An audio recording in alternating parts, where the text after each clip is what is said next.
like this. Welcome, Marilee. It's your turn to speak to us. Thank you. Thank you. Let me give you a little background on this talk. So I actually first gave this talk for WCF several years ago. It was a breeder-only talk directed mainly for breeders to help improve the quality and the health of Scottish foals. Since then, it has morphed quite a bit and changed into kind of what I think is a moral tale. And I would like to show you what has happened with Scottish Folds and how this might very well be happening to some of our other breeds. And I know we are all feeling a lot of pressure about breeding healthy breeds. I know in Europe especially, we have a lot of pressure for Scottish Folds, for Manx, for Sphinx, for curly-coated breeds. So these are things that we need to really look at if we want to protect our breeds going forward. So I will say also, I have several versions of this talk. So I have been approached by some registries to make a required training for Scottish fold breeders. So I do have a version of this talk that is just for Scottish fold breeders that discusses things not only about Scottish fold specific health issues, but also just general cat health issues like HCM, PKD, PRA, and really kind of goes into some detail of what it takes to make healthy cats in general. So I'm willing and interested to share any of this information for whoever needs it in whatever form that you would like to see it. So this particular version is what I gave for the World Cat Congress in Hong Kong a couple months ago. And it, as I said, starts with Scottish folds and kind of morphs into what they have taught us with regards to other breeds going forward. So we do have a lot to go through today. So, grab a cup of coffee or some tea and sit back and put your thinking hats on. There is a lot of information in this. These slides are numbered. If you have a question about a specific slide, maybe get a piece of paper and write that slide number down and we can take questions at the end. Or if you just have a general question that pops into your head as we go along, I'm happy to take those questions. I believe it's probably best that we do all that at the end. So I am a medical doctor, a human doctor. I have been a breeder of Scottish folds for a very long time. But as you will see, I am very well aware of the health problems facing this breed. I am a CFA all breed judge. I'm actually on the board of CFA as well. All right, let's get started. If we can.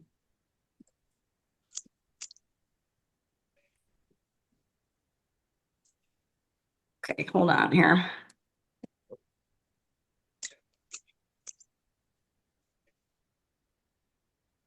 Okay, up and down, yeah, that's what I was doing. Okay, trying to make sure this works. Okay, Scottish Fold 101. So what is it? So this is a breed that was, it's from a spontaneous mutation found in farm cats in the early 60s. It was accepted in some organizations in the 70s, still not accepted in some organizations at all. From its inception, the very first studies done on it, which we'll take a look at that, we have known that this is inherited in autosomal dominant, in an autosomal dominant way. There is one gene for the fold. It's no different in different parts of the world. It is only one gene. We all have the same. This is interesting. So there is reference in some of Charles Darwin's notes that maybe there was a floppy-eared version of cats in China that he noted way back in 1938. We think probably if this existed, it is extinct But does kind of beg the question as to whether this mutation has been around a little bit longer than maybe we even realized. Again, this is the very first barn cat named Susie. The farmer who found this cat did enlist the help of a geneticist and had a breeding program. And from that breeding program, they were able to determine that it is a simple dominant gene with simple dominant inheritance. I say that a couple of times because there was some question as to whether this was an incomplete dominant, and it just isn't. It's never been proven to be anything but just simple dominant. They have some pretty interesting poses that they that they love to be seen in, and usually gets posted all over Facebook.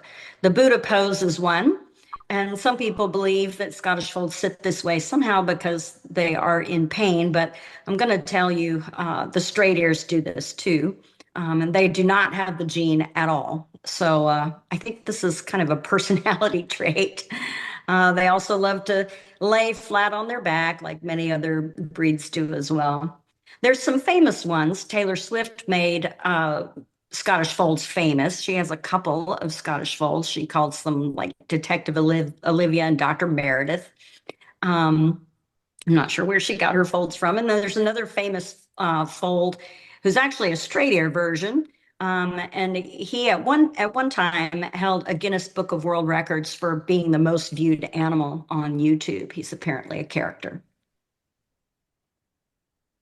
Oh, this says I have very bad sound. Is that what you guys have noticed? Can you hear me okay?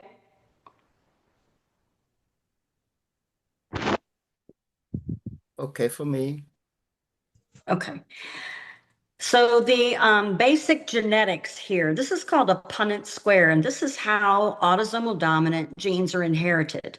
This particular reference is for Mendel and his peas. So Mendelssohn was a monk who loved genetics and breeding, and he was mixing pea flowers together and creating versions to see exactly what would make a yellow pea versus a green pea. Turns out the yellow color was dominant, so he was able to work out this block of how genes are inherited. Hello? Hello? Ja môžem ísť dole. Idem. For Scottish folds, this is a Punnett square that would show Scottish folds and how it's inherited. So we have our straight ear, which is little f, and our folded ear, which is the big F. So when you breed a Scottish fold to a straight ear, you get 50% will be folded ears and 50% will be straight ears. If you breed two straights, you'll make 100% straights. So this is something probably Scottish fold breeders know, but we just need to make sure that you understand there is no quote unquote hidden fold gene. It just doesn't happen. Leslie Lyons tested many straights looking for a surprise fold gene, and it just doesn't happen. Now, if you do Scottish fold to Scottish fold, here's where you start to get into some very severe problems. So when you have the homozygous dominant, which is two copies of the fold gene, those kittens have a debilitating, crippling illness at a very early age. We're going to talk some as this talk goes on about what might modify the severeness of that crippling that you see. But there is no doubt when you have two copies of this gene, it very predictably creates a very destructive process. So although if you breed fold to fold, you will have 75% of the cats produced will be folded ear cats. 25% in there will be very severely crippled. And unfortunately, if you think about it, I don't have a Punnett square of this, but if you think about it, if you take this cat that now has two copies of the folded ear gene who is crippled by the time they're 6 months old, and you breed it to a straight ear, what are you going to make? You will make 100% folded ear cats. This is part of a very negative, unpleasant motivation that Scottish fold breeders may be tempted to do in order to make 100% folded ear cats, which would end up being more money in your pocket. So when do the ears fold? So they fold usually around 3 to 4 weeks of age, or they don't. So if you have the gene, your ears fold. If you don't have the gene, your ears don't fold.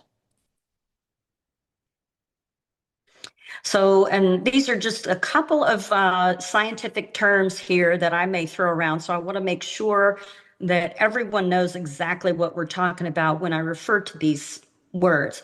So genotype is actually what is the DNA, the animal's unique DNA. Phenotype is pretty much for all extensive purposes, at least for this talk, what it looks like, how it is expressed. So with this, Dr. Lyons has noted, she was part of the group that found this gene, and we'll talk more about that going forward.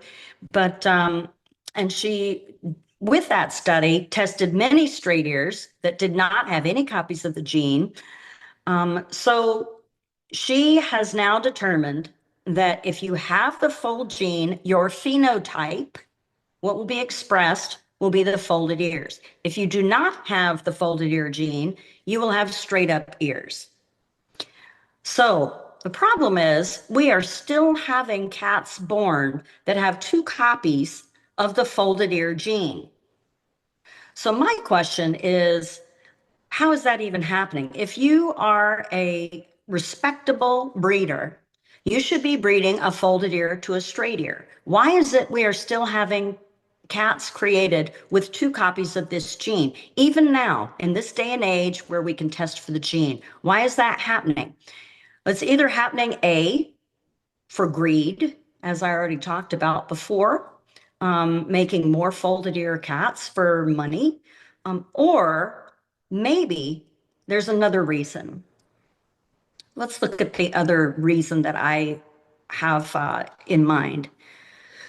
So the ever-changing ear, the Scottish fold ear itself, when you see it, and for judges who are on here, you may see it, it looks like nice, tightly folded ears that don't seem to move much. However, as a breeder, you've probably seen this. Over time, these ears can come up to the point where they look almost straight. They can come very, very close to being completely straight up.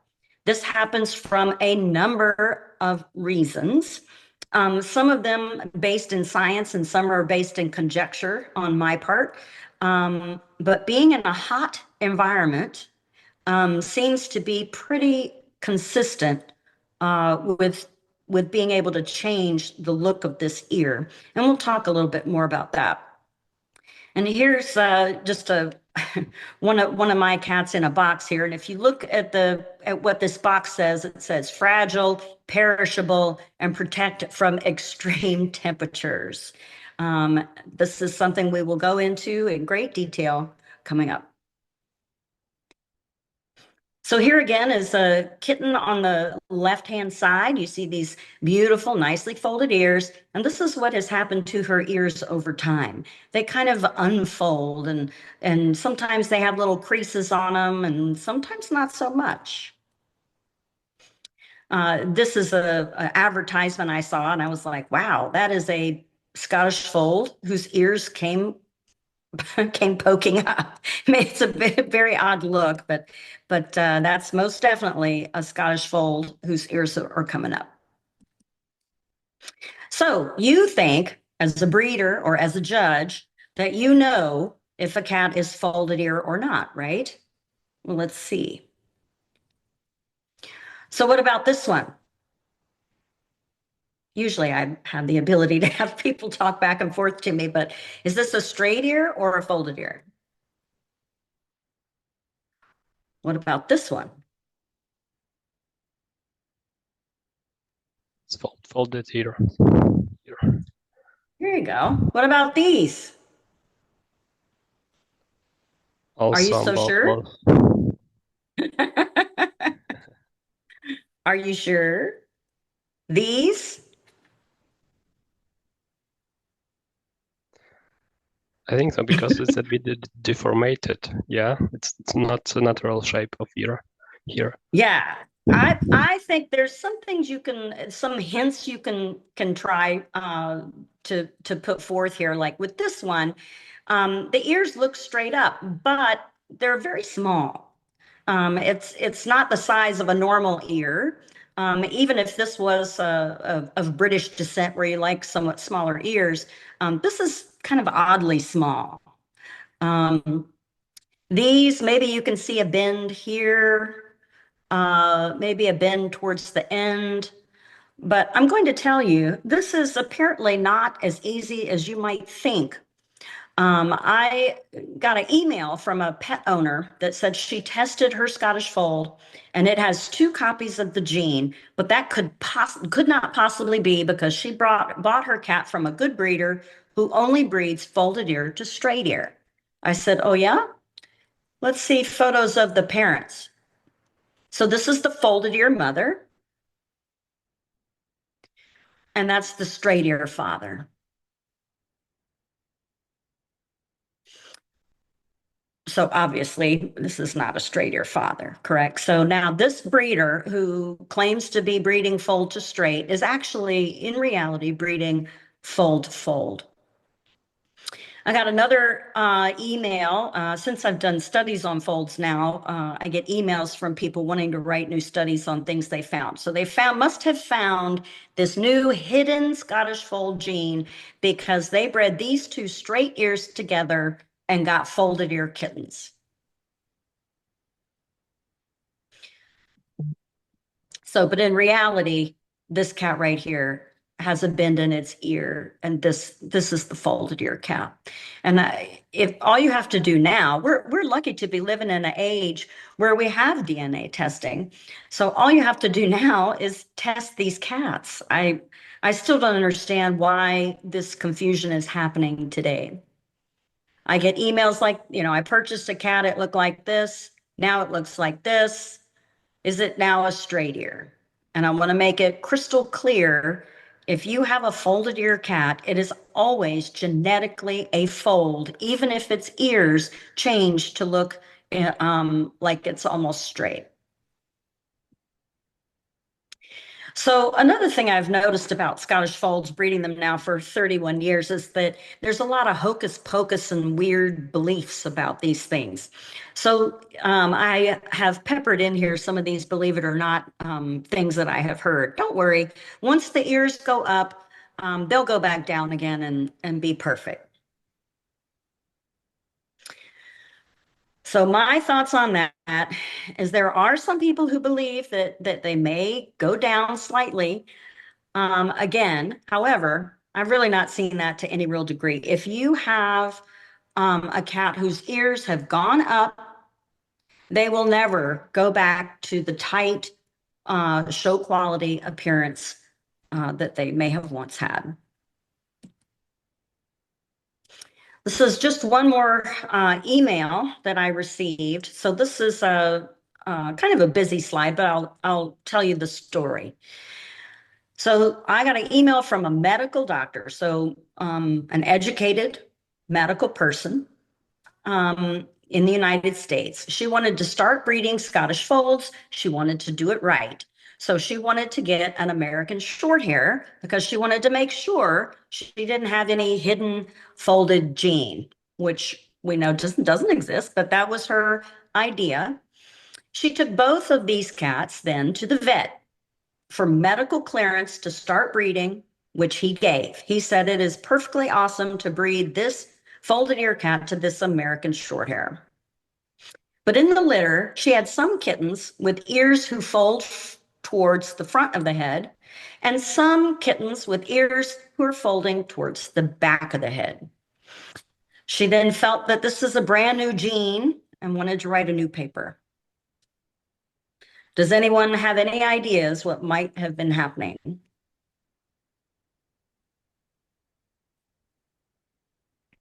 I asked for photos of the kittens. So here's the kittens where they were starting to have folded towards the front.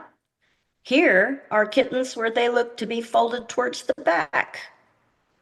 What is going on? Some of you might have guessed. So then I asked photos of the parents, and here's what I got. This obviously is a folded ear cat. This is a Scottish fold. Do you see what this is? This is an American curl, not an American short hair.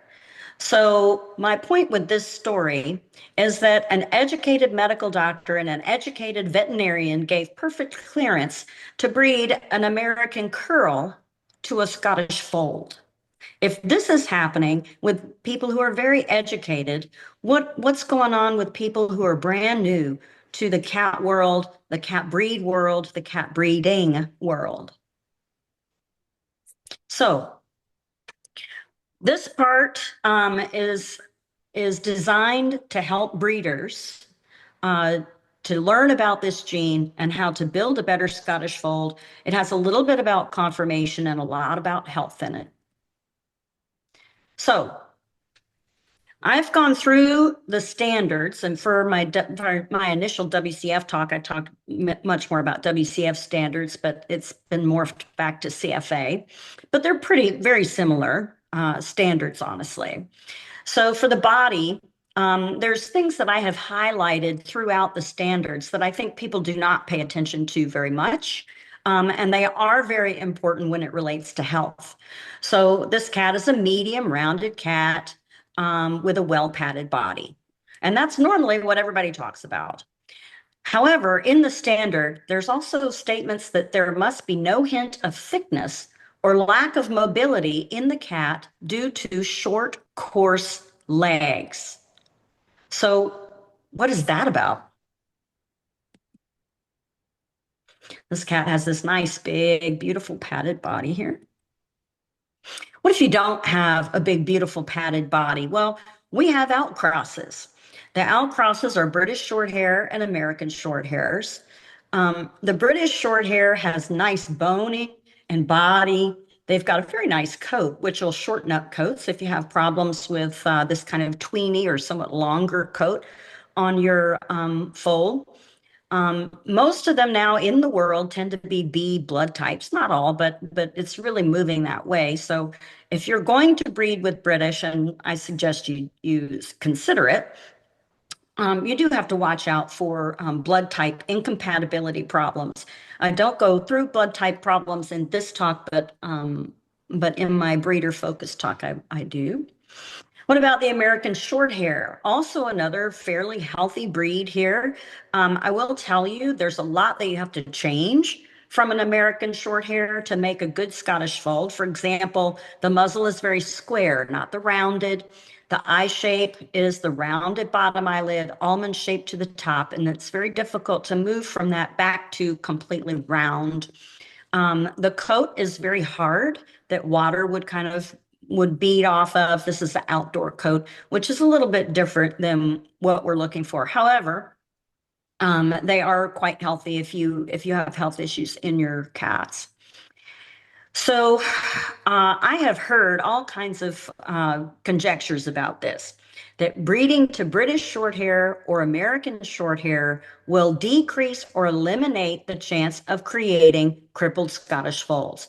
This was the idea of the doctor, who then bred, of course, to the American curl. But the idea is that this will somehow eliminate the crippling effects of this gene. Or I've actually heard the opposite from people. So the first one with the British and Americans will be good for the breed. That comes out of a lot of Australia and that area. This part where breeding British shorthair or American shorthair actually increases the chance of creating crippled Scottish folds. I hear a lot from Eastern Europe, from Russia and Ukraine. They feel like the British shorthair boning is heavy, and that increases the crippling chance. What do you guys think? Yes? No? I'm going to tell you this gene does not care if you're a British Shorthair. It does not care if you're an American Curl. It does not care if you're a Bengal. It works the same. It does not care what breed you are. So if you want to outcross, you need to outcross for the reasons I've discussed, like for coat, for body, and yes, for boning.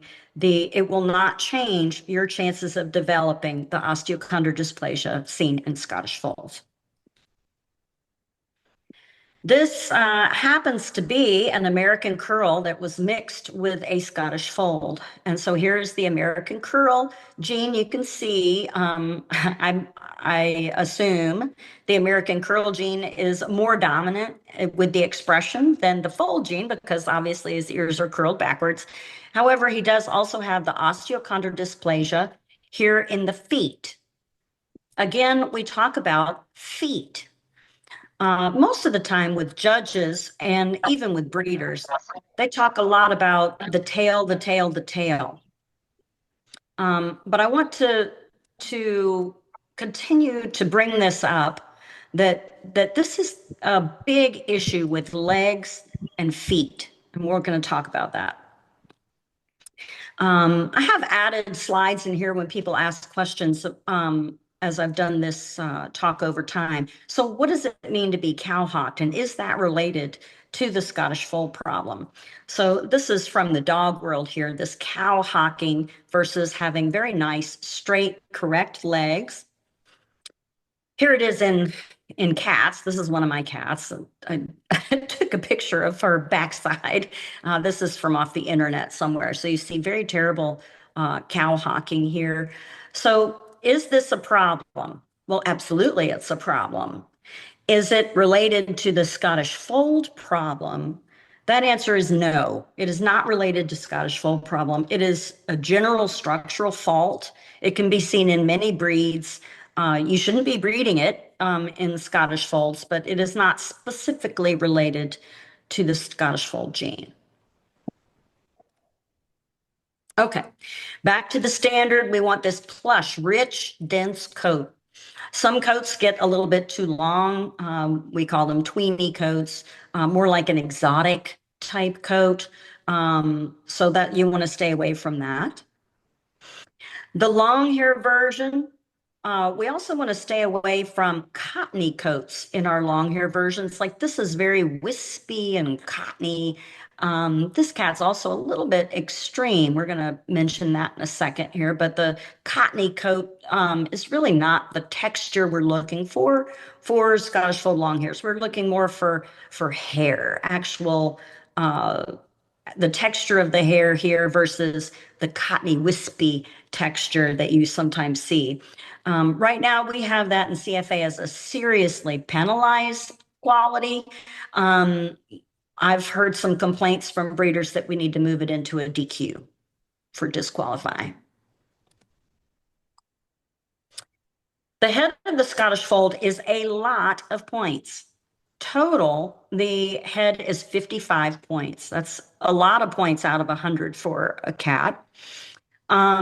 We also added in several things that are penalized and disqualified with the head, to include a brow ridge if you have something that closes down the eye here, or a palpable nose break. Both of these were added within the last maybe 25 years because Scottish Folds were starting to get too extreme and beginning to look like Persians and exotics, which is, again, not the style we're looking for.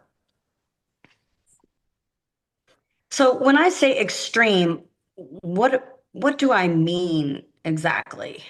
So extreme refers to different things. When we kind of use it, we throw around that term with different breeds. So for example, in the Oriental, we may say these ears are way too extreme. They don't fit into the wedge of the head. So for Orientals, that may be what we refer to as extreme. For Scottish Folds, we're talking about profiles usually. So we're talking about right in here, in between these eyes. We're talking about nose breaks where you feel almost looks very Persian style or exotic style faces. Sometimes it will give you a very closed down look. These don't look too closed down to me, but sometimes it does give you that grouchy cat look. It's really not what we're looking for. For me, if you want to breed cats that have profiles like this, you need to focus on exotics and Persians. We don't need that in this breed. We have enough things to worry about. So things that don't make the head appear round. One thing I want to point out that new breeders may completely miss is chins. As a judge, I'm sure most of the judges on here pay attention to chins. It's a big thing. It completes the roundness of the head. If you have no chin, you really have an oval shape. It just doesn't make for a very appealing look. Also, we have these kind of sloping foreheads. So we need a nice round forehead, a nice deep chin that helps to create a roundness. Scottish folds are not immune to wry jaw. I have seen this.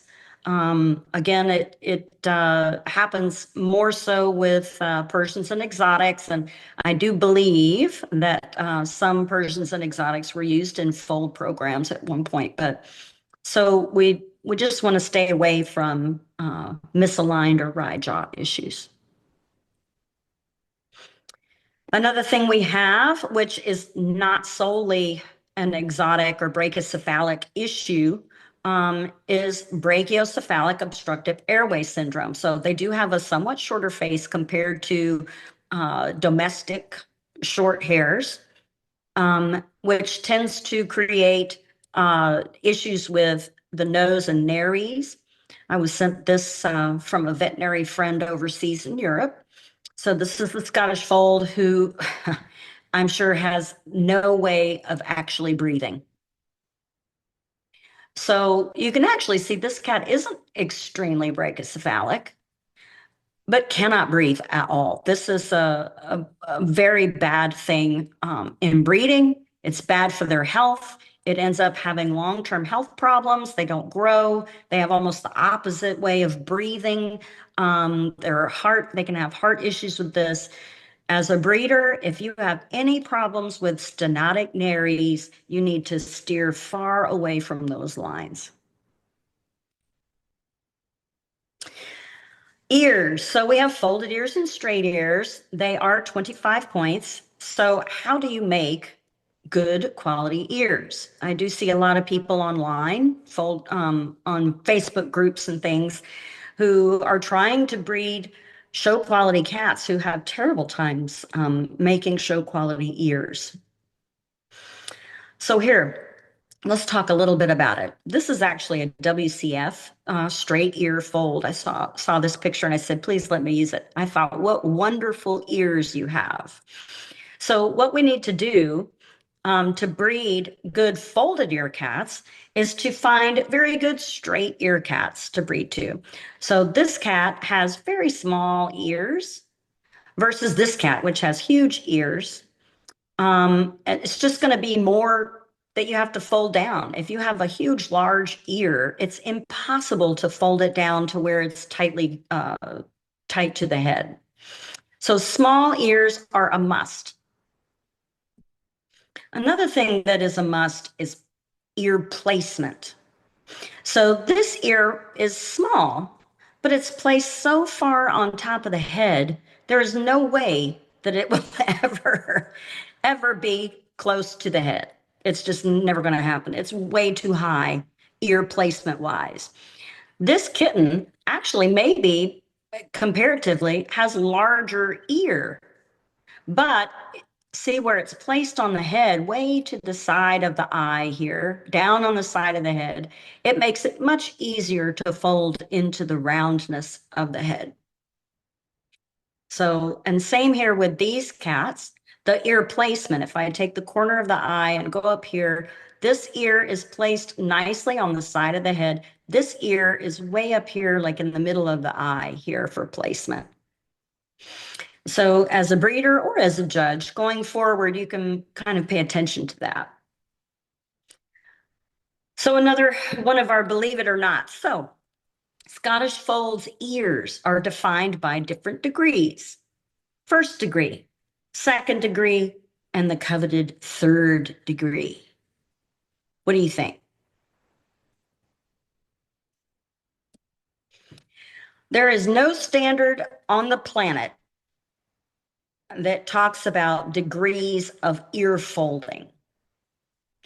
I believe there's a reason for this. If we go back and look at this kitten here, this kitten may only have one fold in its ear. But that still has allowed it, based on its placement, to have a rounded head structure.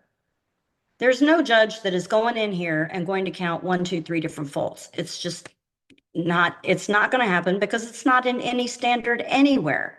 It doesn't matter how many creases your Scottish Fold has in their ear. What matters is its overall look and placement, and if it accentuates the roundness of the head. Straight ear descriptions, medium to small, rounded tips, well placed, to accentuate a round head, as we've talked about.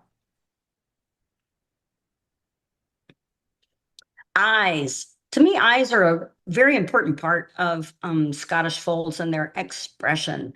So this guy here, he's got kind of almond shape on his eyes. Really isn't a pretty expression. We want these really open, round, owl-like looking eyes.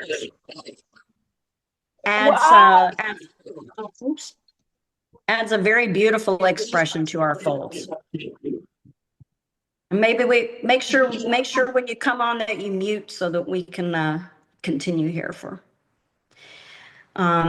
And we talk about biased eyes as judges, eyes that are set at an angle, diagonal towards the ear, not those nice, bright, round, beautiful eyes that we're really looking for.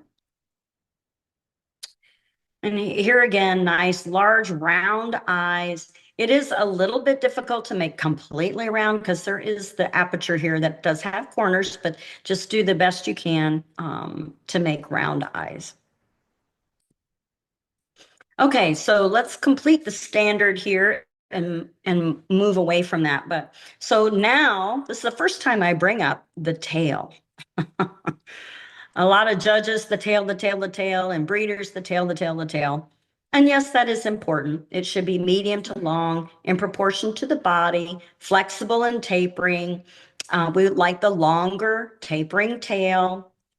And there's a lot of disqualifications in our tail. Obviously, you don't want a kink tail, a foreshortened tail, a tail that is lacking in flexibility. One thing I think people fail to check is splayed toes.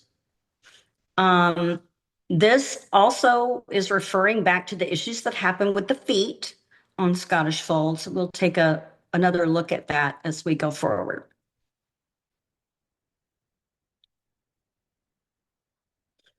So I will say,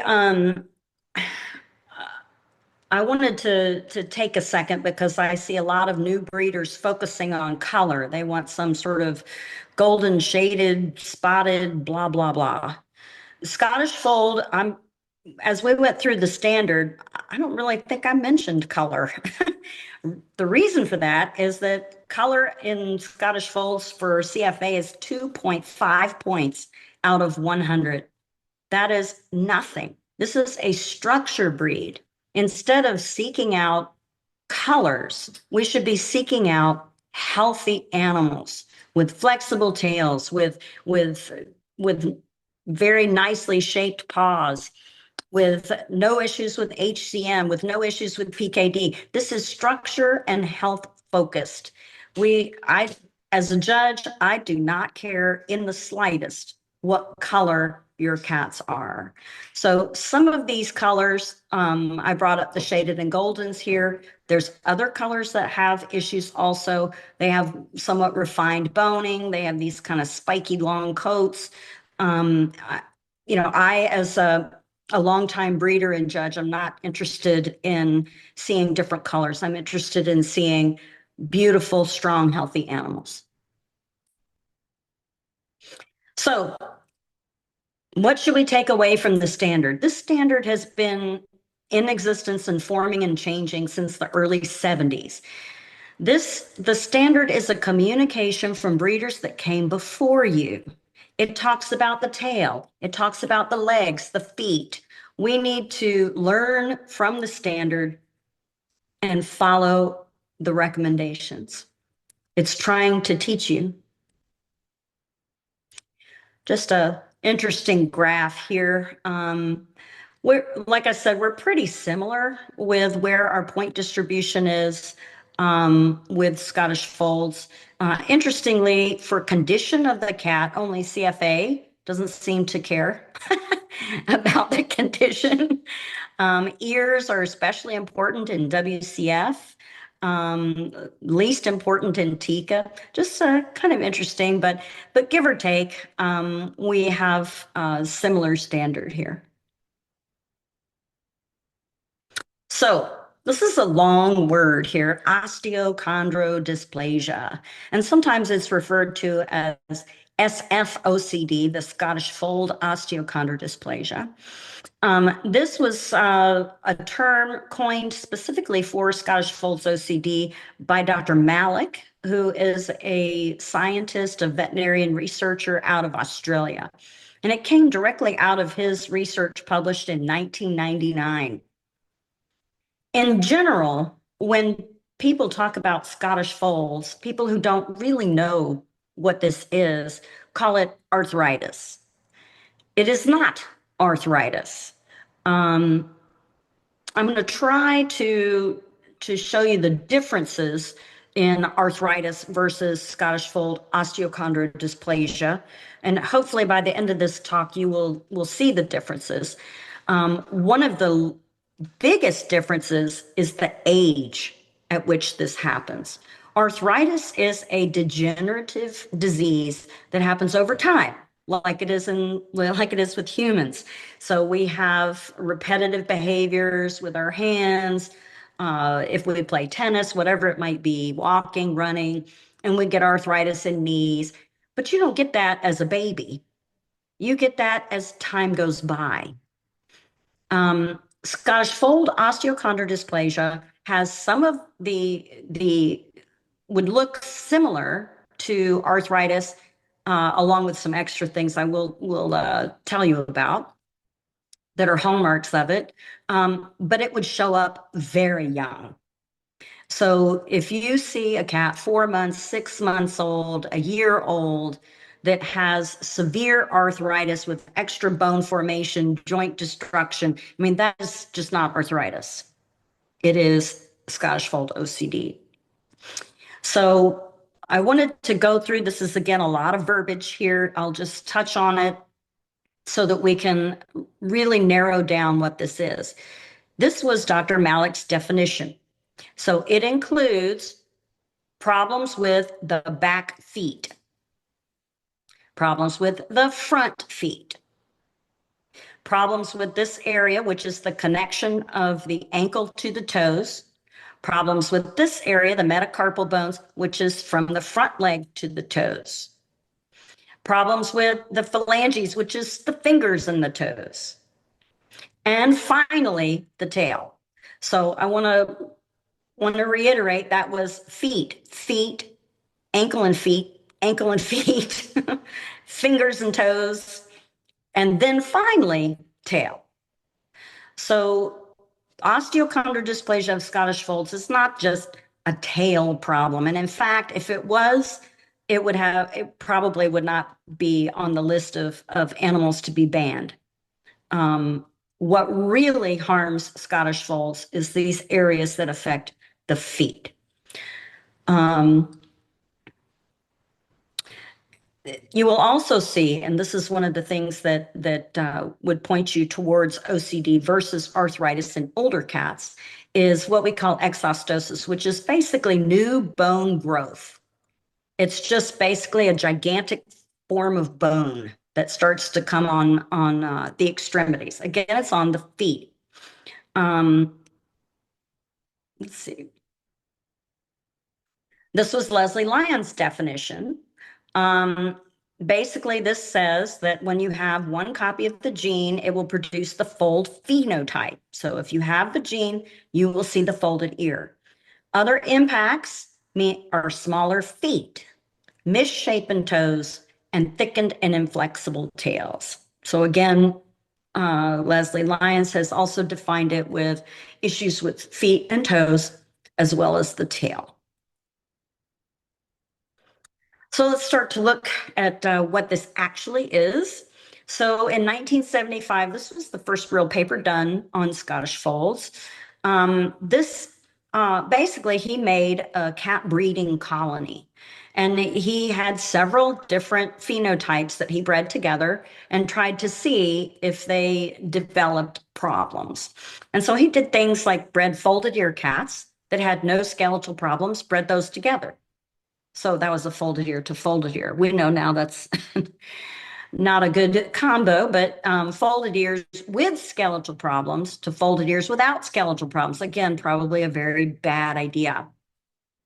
And folded ear cats with skeletal problems to straight ear cats, which is what we try to encourage people to do now. And back then, the X-rays, MRIs, things were not as great back then as they are now. But he found that if you had 2 copies of the gene, your bones fused by 6 months of age. And you would have large exostosis, which again is that bony growth formation in the hind legs. Folded ears bred to straight-eared cats would not create skeletal abnormalities. And so this was the research that most Scottish folds were accepted under, like with CFA, that you could make healthy cats as long as you bred folded ears to straight ear cats. Unfortunately, as we've seen, many breeders have very little,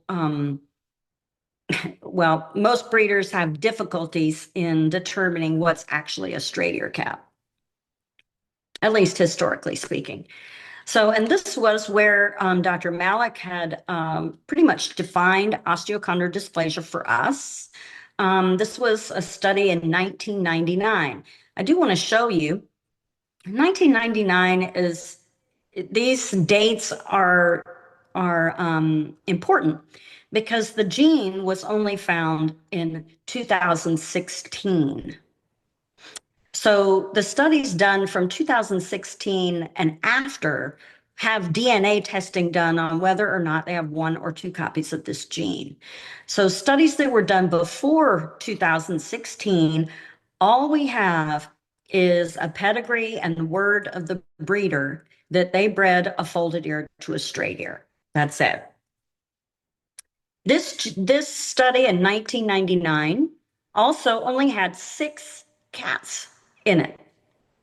I had 4 males, 2 females between 5 months and 6 years. And they also came to the clinic with signs of skeletal disease. They already had issues where they were lame. They did not want to jump. They had a stilted gait, and they had misshapen feet and limbs, and short, thick, inflexible tails. He then went to the house and had 4 more cases identified that had issues. So 2 things to note from this study is, yes, they had terrible problems with osteochondrodysplasia. It was from 1999 before we knew, before we could test if they had 1 or 2 copies of the gene. And it had very few cats in it. And they were already showing signs of osteochondrodysplasia.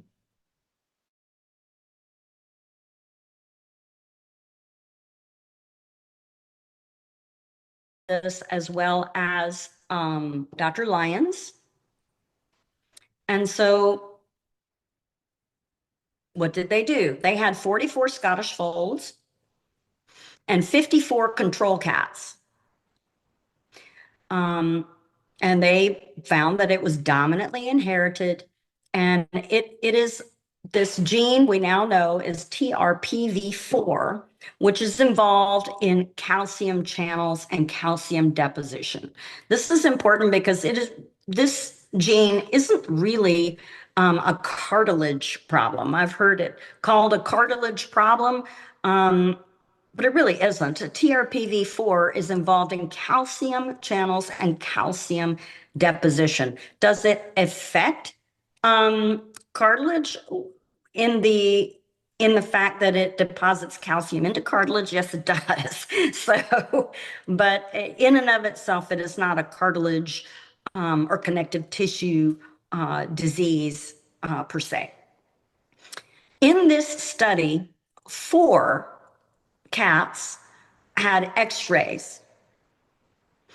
And so this actually in 2016 was the first study ever to show that you can have one copy of the gene and still have osteochondrodysplasia on x-ray.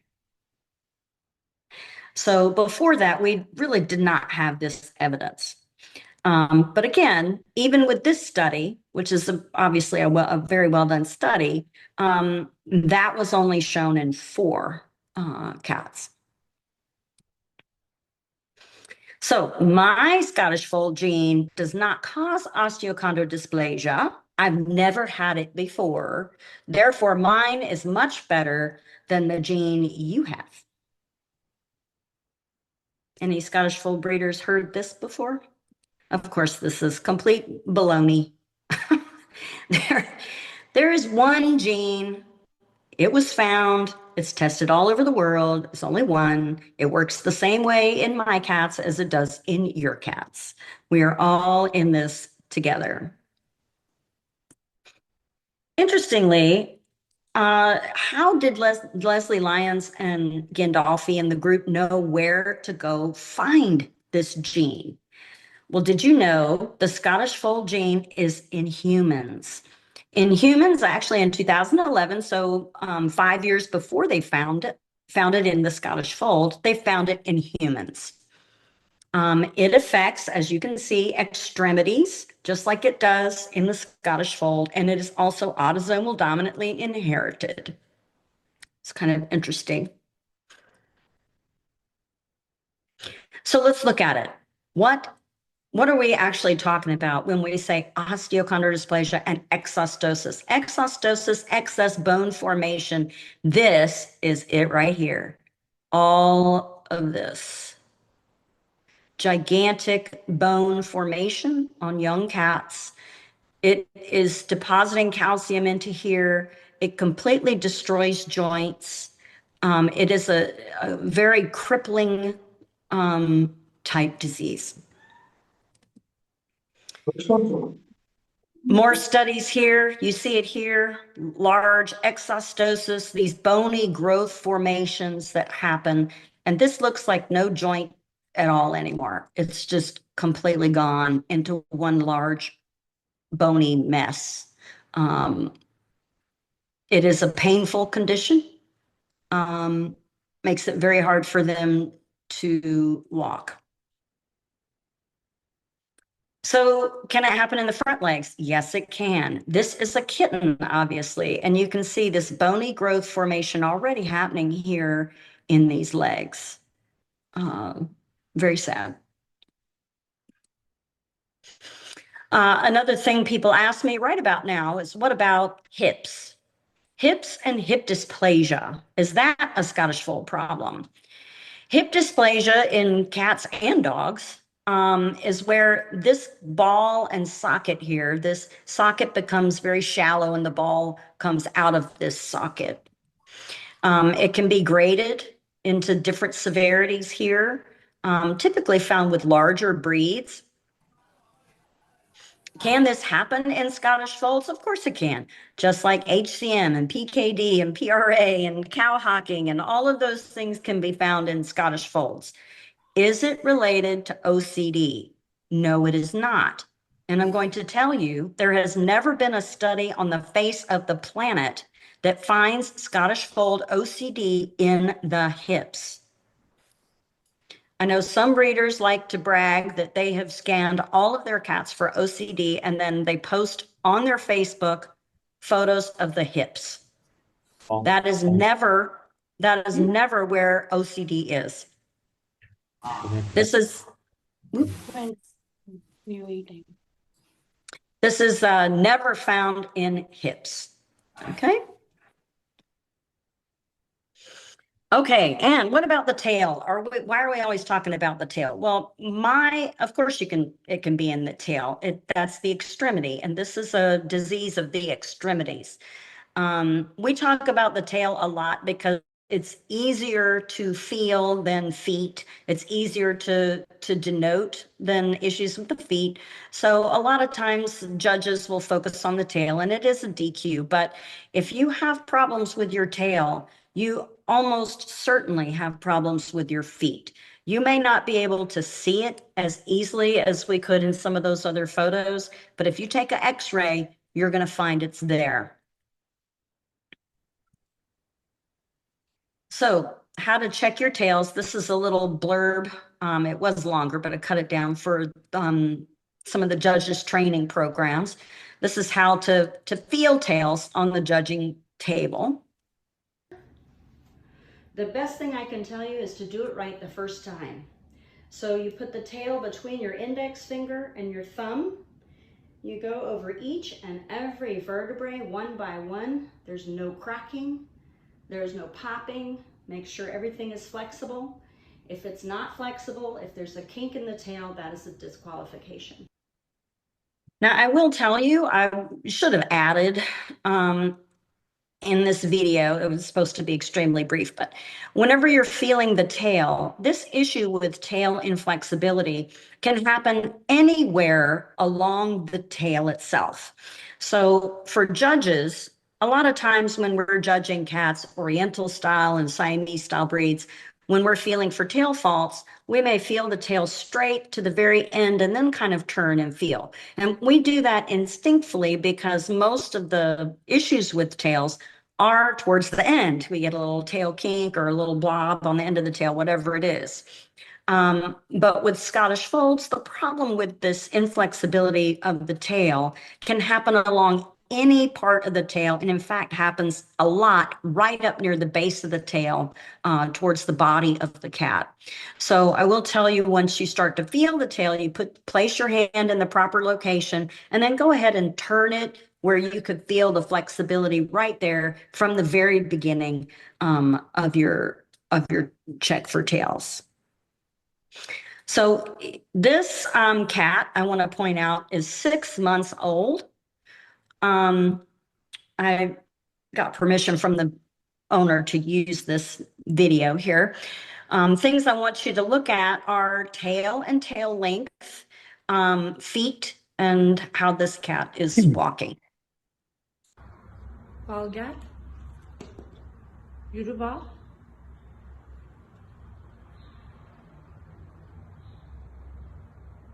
Bal, gel biraz daha yürü anne. Gel, yanıma gel. Very, very sad. At 6 months old, you can see this tail is quite short, thick.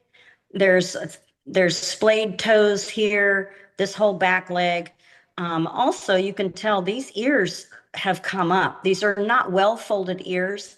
This cat, my suspicion is it's been exposed to quite a bit of heat. And we'll talk more about how heat affects these animals. So,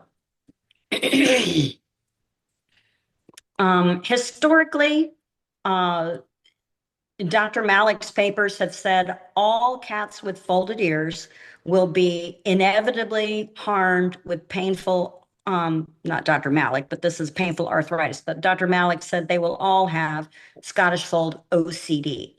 Whether or not you have 2 copies of the gene, his conjecture was that even if you had 1 copy, you would be affected. The world response is not good. I'm sure you know they've been banned in some areas and they're on the docket to be banned in others. There's people who are very vocal against these cats as a breed. So in 2016, a paper Dr. Malik wrote that basically said we should seek out people who advertise these cats for sale and put them in prison. This is a video I found online. I know they've already been banned in Australia, Belgium, Scotland, and in Australia and Victoria. We're not going to play this because it's fairly long, but actually it goes over quite a bit of what we've already talked about today. So my research came along where I'm discussing these issues with my husband and saying, you know, am I breeding crippled cats and I just don't know it? Is there something I'm missing? My husband is a very well-known scientist, and we looked at all the papers that came before, and we noticed that they have what we call a sampling bias, meaning that the cats that were in the studies all already had signs of OCD, like pain and lameness. So that's called a sampling bias. So we have cats that are crippled. We take an X-ray and guess what? They look crippled. Second, the X-rays were not blinded. So being blinded, you know, if I look at a crippled cat and then I take an X-ray, maybe I'm more likely to see a super severe case of OCD on my X-ray. You really need to be blinded so that you can say, what do you see on this X-ray, and make someone come up with what they see on their own, so they don't have kind of a predestined idea of what that X-ray should look like. And thirdly, except for that one paper where they tested 4 Scottish foals that had 1 copy of the gene, except for that, genetic testing has not been conducted on any of the previous studies. So as we've already noted, we're trusting the breeder to decide if they have 1 copy of the gene or not. And that is very unreliable. So what did we do? So we took 22 cats, some straight, some folded, and we had them X-rayed. We X-rayed the back leg because that is where osteochondrodysplasia shows up first and worst. And then we sent well, we don't even have CAT scan anymore. It's been usurped with Orivet, but we sent all of those DNA blood samples to CAT scan, and they tested whether they had 1 or no copies of the gene. And the ones in our study, if you were a folded ear, you had 1 copy only. And then we sent all the X-rays, so 44 X-rays in total, to board certified orthopedic radiologists. So these aren't just general vets. And a lot of the previous studies were general vets. A person would bring in their crippled foal, they would take an X-ray, they go, wow, we've never seen this before, and they would publish a paper. They were not board certified orthopedic veterinary radiologists. These people are, including Dr. Keller, who is the head of the Orthopedic Foundation for Animals. And we also sent them to Dr. Malik, who is also on our paper. This was a tiny bone of contention with my husband and myself, that we wanted to have Dr. Malik on our paper because he thinks all breeders should be put in prison that breed these breeds. But my husband asked me if I wanted to know the truth or not. So we sent them to Dr. Malik. So all of our X-rays went, and basically we asked them to say, if you think this X-ray shows osteochondrodysplasia, and to tell how serious it is, 1 to 5, and which one of these X-rays belongs to a folded ear cat versus a straight ear cat. But prior to our study, all folded ear cats were going to develop osteochondrodysplasia. So what happened? This is some examples of our x-rays. I'm not sure if you can see them very well, but one thing we found, which was a huge relief, was that we didn't have any of those terrible exostosis. We didn't have any cat with bone destruction where we have no joints at all. We have none of that identified in any of our cats. We had this is a straight ear that is judged to have healthy joints. This was a straight ear that had some things on it that they thought had OCD, which is kind of impossible. So this is kind of a little rating error in my opinion. And then here is, I don't know if you can see this little sign right here. This is our famous radiology sign. This little pointed up area here is a folded ear cat that they say this is a sign of osteochondrodysplasia. So clearly there were some that they could identify, but this, I mean, you've seen the x-rays of osteochondrodysplasia. This is far from the severe deformities we had seen before. And so could they tell if they were straight ears or folded ears by x-ray? The answer is 2 could statistically tell the difference between folded ear cats and straight ear cats on x-ray, and 2 could not. And these are board certified veterinary radiologists, including the head of the Orthopedic Foundation. They could not tell the difference on x-ray between a straight ear and a folded ear cat. And then this just basically says all of the irregular size and shape of tarsal, metacarpal bones, phalanges, vertebrae, all of those things that were really the super damaging definitions of OCD were not in any of the cats in this study. This is a fascinating part about this. We've already mentioned a little bit that that OCD is a disease of young cats. And this happens over and over again. We are able to define OCD versus age. So OCD does not seem to get worse with age. It is not related to age. This is absolutely a disease of the young. I still have trouble wrapping my mind around that because I'm thinking like a human that arthritis gets worse over time. But that's really just not what any study anywhere shows. This is some of the ratings that these are statistically significant. They could tell the difference between a straight ear and a folded ear.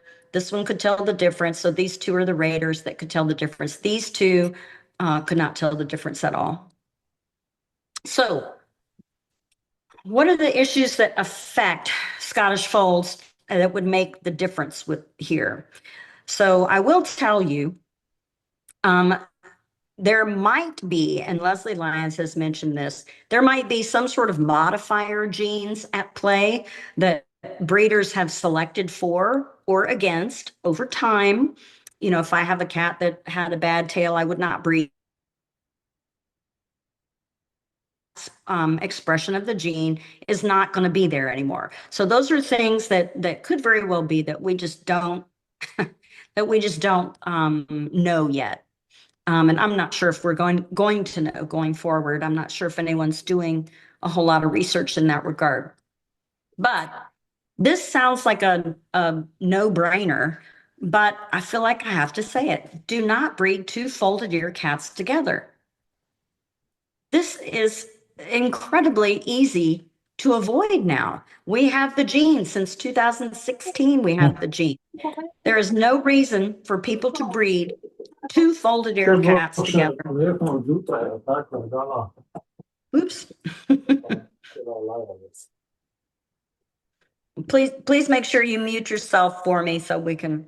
So make sure that you don't ever breed 2 folded ear cats together. I say this because guess what? It's still happening, and it's happening today. And it's happening with people who think they are great breeders. So do not do this. And also don't breed with any signs of OCD. So I have actually heard statements like this after I give these talks. People come up to me and they said, but I paid $5,000 to get this breeding cat, but it has a stiff tail. So what should I do? Well, I'm sorry you paid $5,000 for it, but you should not breed it. You should not breed cats with signs of OCD, and you should not breed cats, two folded ear cats together. This should be something that I don't have to say, but apparently I do. Secondly, breed only pedigreed cats. Now, why do I say this? There's a poll done online. Now, mind you, this is not super incredibly scientific, right? With, blinded controlled issues, but this is a poll of people who own Scottish Folds, and it was quite a few of them, 349 Scottish Folds in various Facebook groups. And they said, your Scottish Fold, does it have signs of OCD? If it does it have a pedigree or not? I mean, in essence, I'm on a stretch here, but folds with pedigrees might be people who care about breeding cats properly versus fold without pedigree papers, maybe backyard breeders, people who are not educated, people who have no interest in getting papers or health testing done on their cats. So what happened? So here's like signs of OCD except from the ears. So the ears is a given for all ages. So folds without pedigree papers had quite a bit more issues with OCD than folds with pedigree papers. This is kind of the opposite, saying no signs of OCD. If you had pedigree papers, you have no signs of OCD. Scottish Folds without pedigree papers do have signs with OCD. So essentially, maybe what this is trying to tell us is that just having pedigrees, being a more responsible breeder, maybe we're doing something right. Breed cats with tightly folded ears and keep them away from heat. Both of these are related. So the TRPV4 gene we now know is in humans. Also, when you have two copies of it, it makes a pretty reliable destructive joint process. So they have put this gene into mice in order to study medications for arthritis in joints for humans. Normally, a gene like something that would be somewhat unique to a tiny breed would not be studied at all in human medicine. But this gene is being studied, and you can buy yourself an entire colony of TRPV4 mutated mice in order to study these joint destructing issues. So we are kind of lucky in that regard that we are getting more information on this gene from the human world. So from the human world, they will actually tell you, you can buy one of these mice and they will tell you what activates the gene. They've done research on the gene, they've done research on these mice, and they will tell you how to activate it. Various things, low pH, various other chemicals. One thing that also activates it is heat. So when I first gave this, I proposed this gene is activated by heat, but now we know it is activated by heat. What else is temperature sensitive in cats? It's not the first time we've heard of a gene that is temperature sensitive. And if you think about it, like our color point gene is temperature sensitive to cool, actually. This would be the opposite. Our fold gene is temperature sensitive to heat. But if you think about it, these temperature sensitive genes affect the extremities, feet, tail, ears. And that is what we see in the Scottish fold. This gene affects the feet, the tail, and the ears. This is actually the graph out of one of the papers from the mice TRPV4 experiments that they are doing. This shows this gene, its relative response to temperature. As temperature goes up, the gene becomes more active. The gene turns on calcium and calcium deposition. So it just, you can see the temperature in Celsius.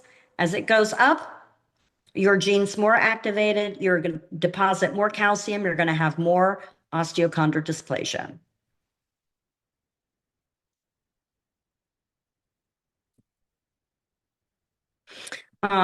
Going back to this, so I would say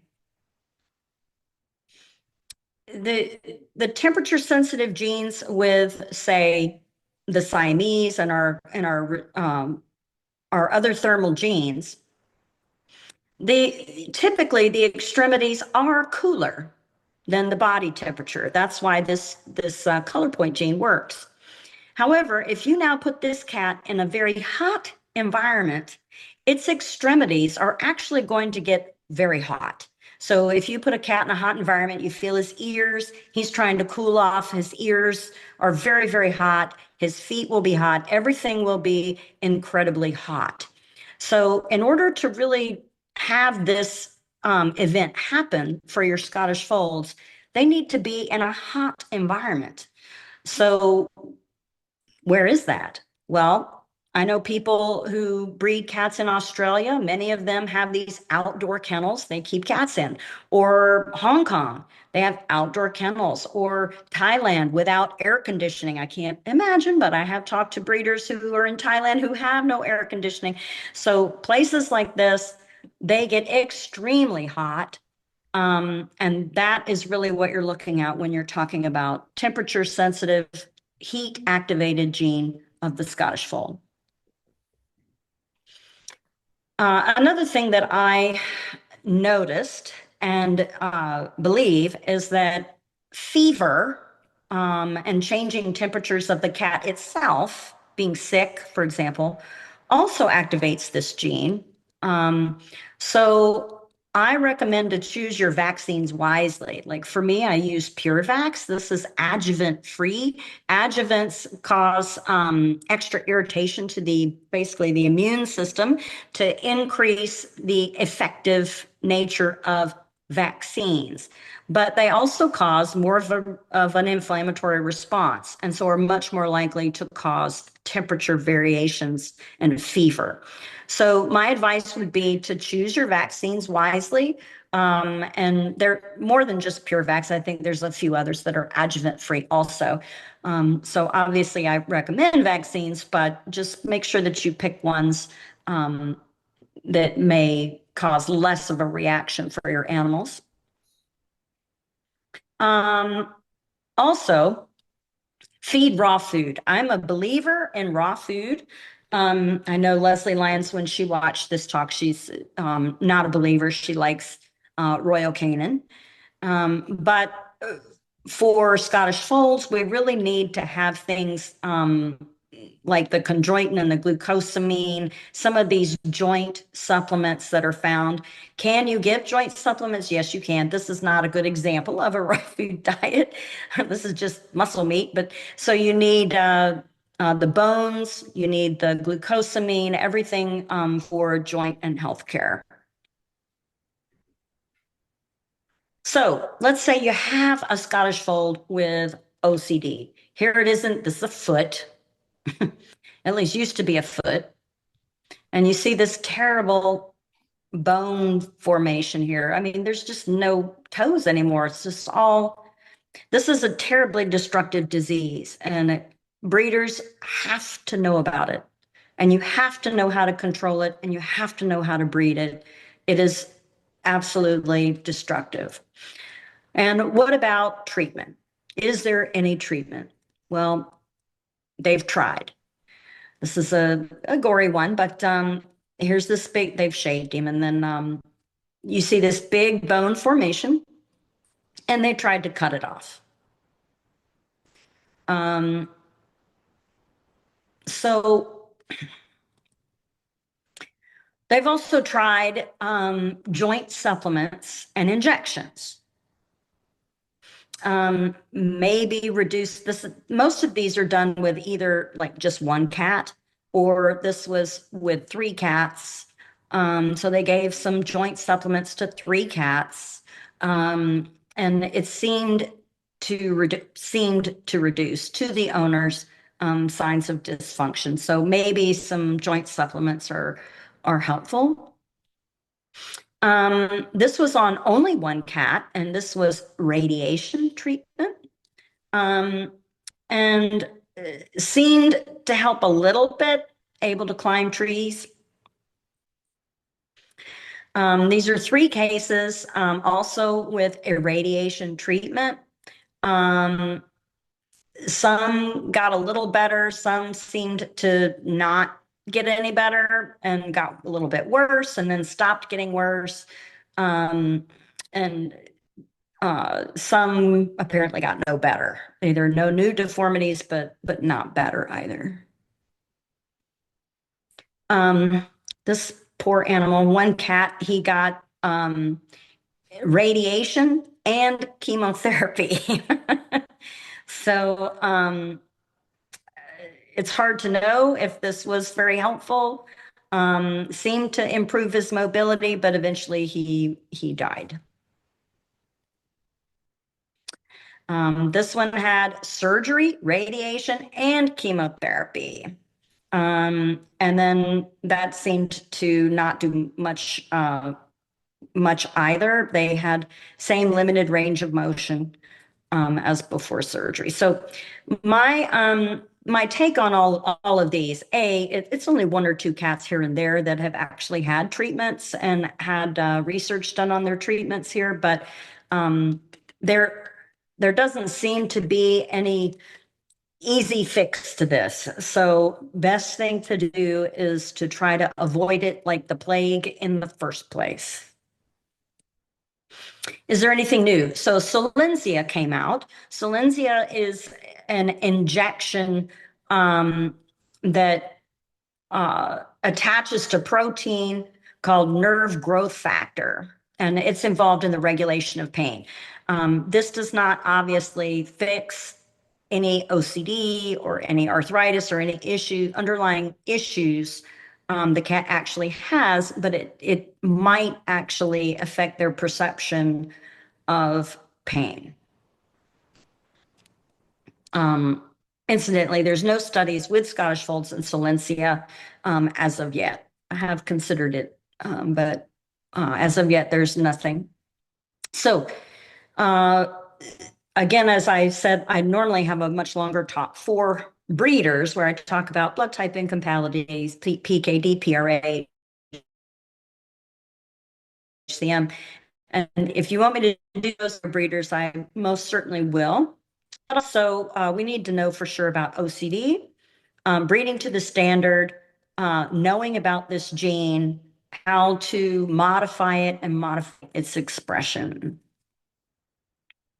So, can Scottish Folds be created healthy or at least more healthy than they are being seen today? My answer to that is yes. The problem is, are breeders actually doing it? I am incredibly frustrated to say that as many times as I go around and do these talks all around the world, I still get the same questions about breeding cats with bad tails, about, you know, I still get the same issues. My cat has 2 copies of the gene. It's not being done better. At the World Cat Congress in 2023, Dr. Lyons made this basic statement. So, and she talked about certain breeds are defined by certain traits. Those certain traits may cause detrimental problems within the breed, including Scottish Folds and Manx. with the Manx cat syndrome. We'll talk a little bit about that in a second. And that you cannot predict reliably the severity of the mutations and conditions from these traits. So she wanted to open dialogues and discussion to reduce and eliminate these breeds, Scottish Folds and Manx, from the cat fancy worldwide. So I'm going to tell the breeders on here, you need to do better. We are under the gun, and you have got to do better with this.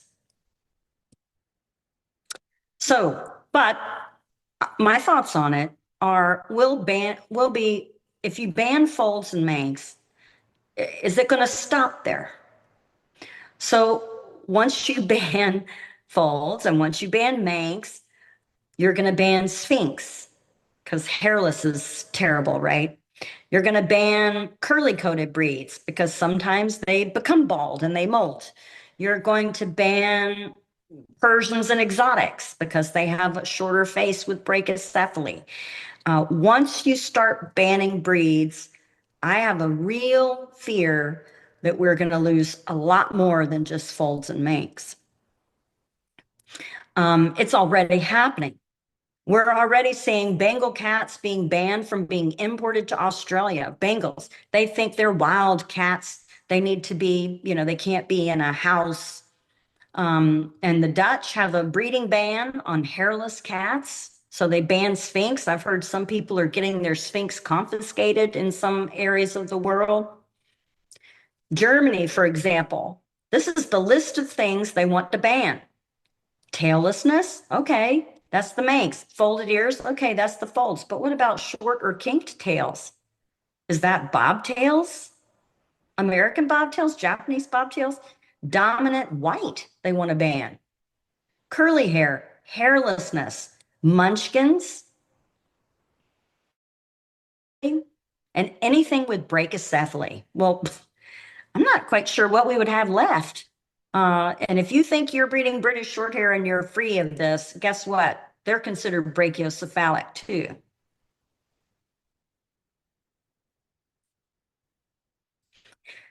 So is there anything we can do?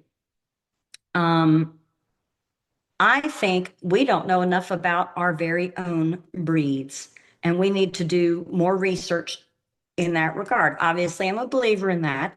I've done research on folds. Let me show you what has happened since my research was published. And this is what I believe really is the power of research. Every fold study published prior to my study had nothing but absolutely horrific things to say, until my study that suggested maybe not all Scottish folds are going to develop osteochondrodysplasia that could be seen on X-ray by board-certified veterinary radiologists. And if you can't see it with a board-certified veterinary radiologist, it might not be there. After my study, we have a couple other studies that have come out. They are both somewhat positive. This one, radiographic survey. Oh, this is mine. Hold on.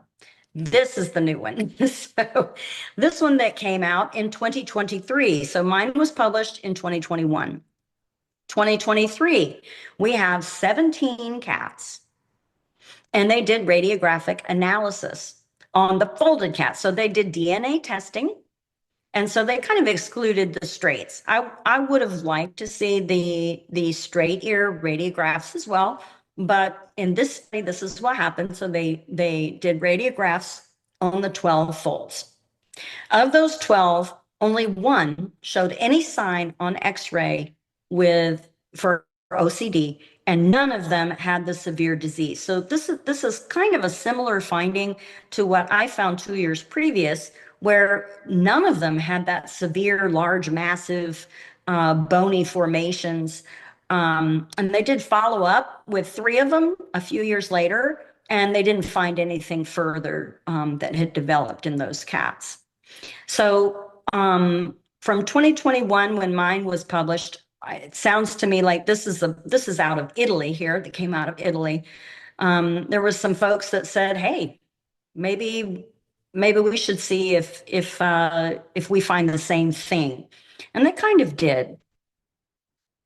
But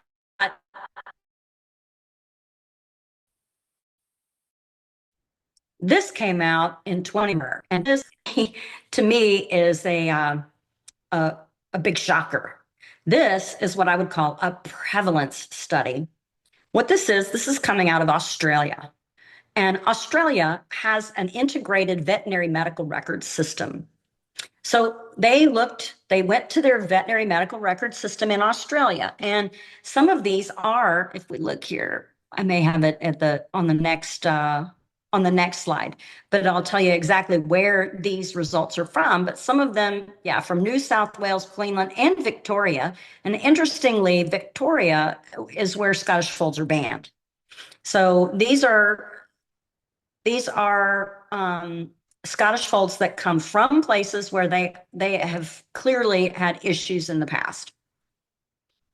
And basically they did a search of all the veterinary records and said, we want to see Scottish folds and Scottish straights. Once they got 1,131 Scottish folds and 117 Scottish straights, in those files, they searched for all of these key words. This is every word that I can think of that would suggest you have osteochondrodysplasia, OCD, degenerative joint disease, osteoarthritis, osteophyte formation, lameness, lame, limping, you don't want to jump, you have joint pain, reluctance to move, short limbs, swelling, narrowed joint space, inflexible to exostosis, anything that you can think of that could possibly suggest this cat was brought in for any of those issues.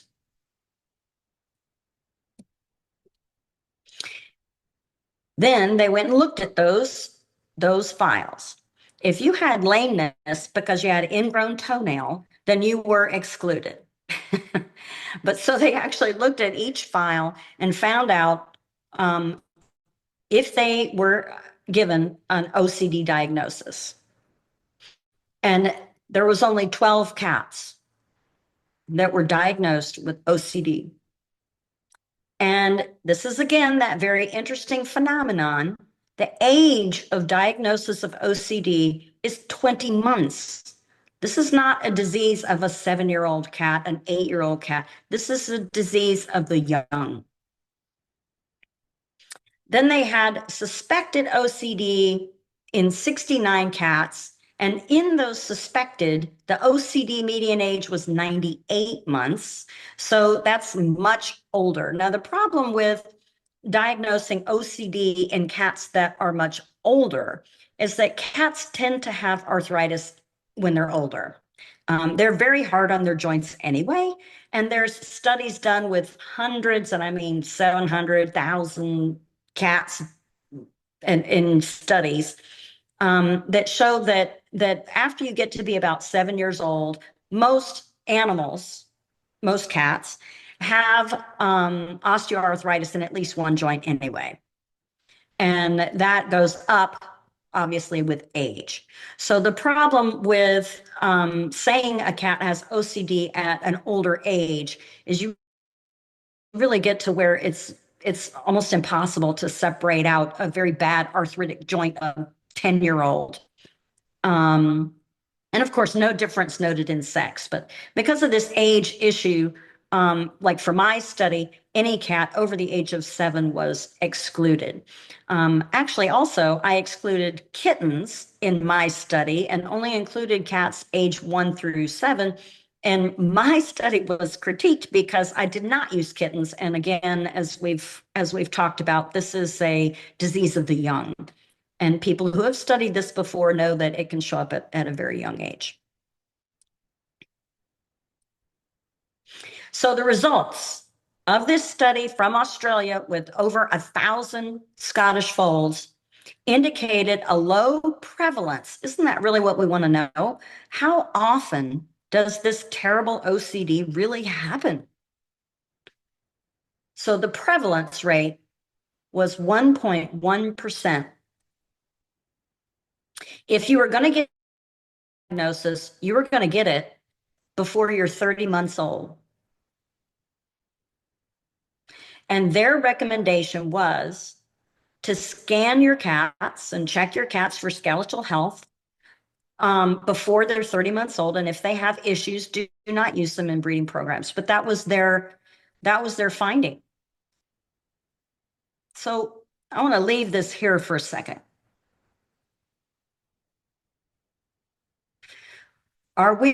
Is this really what we're talking about doing? We want to ban a breed following a huge prevalence study that shows this terrible disease only exists in 1.1% of the population.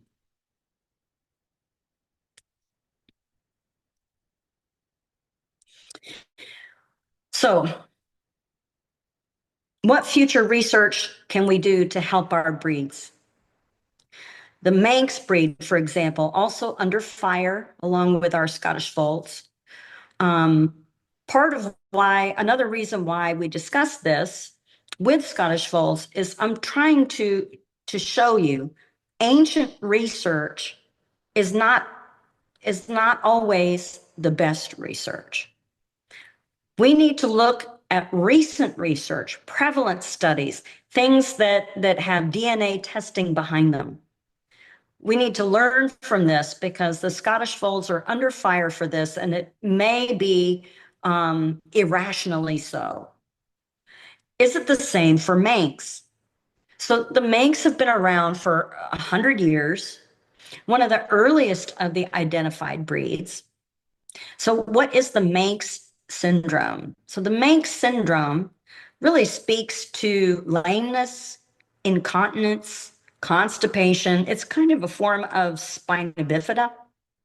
Sometimes they have issues with megacolon. But I will tell you, going through the research on these cats, this is not just the only one. There's several papers published on Manx, but they are ancient. Now, 1972 doesn't seem ancient to some people, but in the science world, that is ancient, ancient, ancient. And definitely before any DNA testing had been done on Manx. But the research that's done on Manx from this ancient time period is universally terrible, just like it was for the Scottish Folds. Universally looks awful. It has issues with incontinence, absent cauda equina, which is the filaments at the end of your spine, megacolon, lameness. I mean, it just looks terrible. But I will tell you, there are 4 genes that cause taillessness. 4 that would be called for the Manx genes. So maybe one could cause more issues than another. This could be a place we could look. Well, it's being looked at, and it's being looked at actually by Dr. Lyons. So I don't know if Leslie changed her mind a tiny bit since her statement to the World Cat Congress in 2023.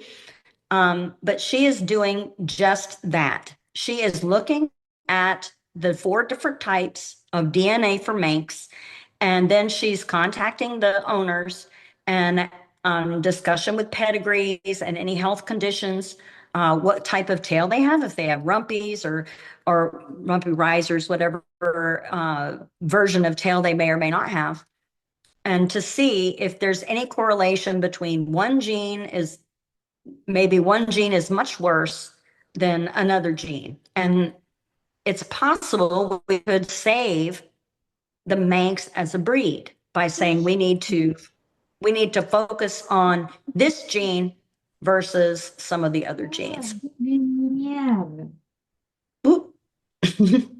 So I will tell you, I've talked to some breeders about this project, and they are a little nervous because it is run by Leslie, and Leslie did make that statement that the Manx should be banned, and they're a little nervous that maybe she won't be completely fair. But I think there's another reason why breeders don't participate in research. And I want to ask you, have you ever heard of this word? It's a not very frequently used word. It's called allethophobia. You ever heard of this before?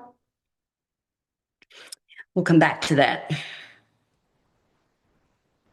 What about brachycephaly? That is also under attack, particularly in Europe. They're coming after brachycephalic cats. So what does the research show on this? This was research that was done in 2016. These used pictures of 239 cats. Now, I will tell you, I want to point this out. This is in the domestic cat.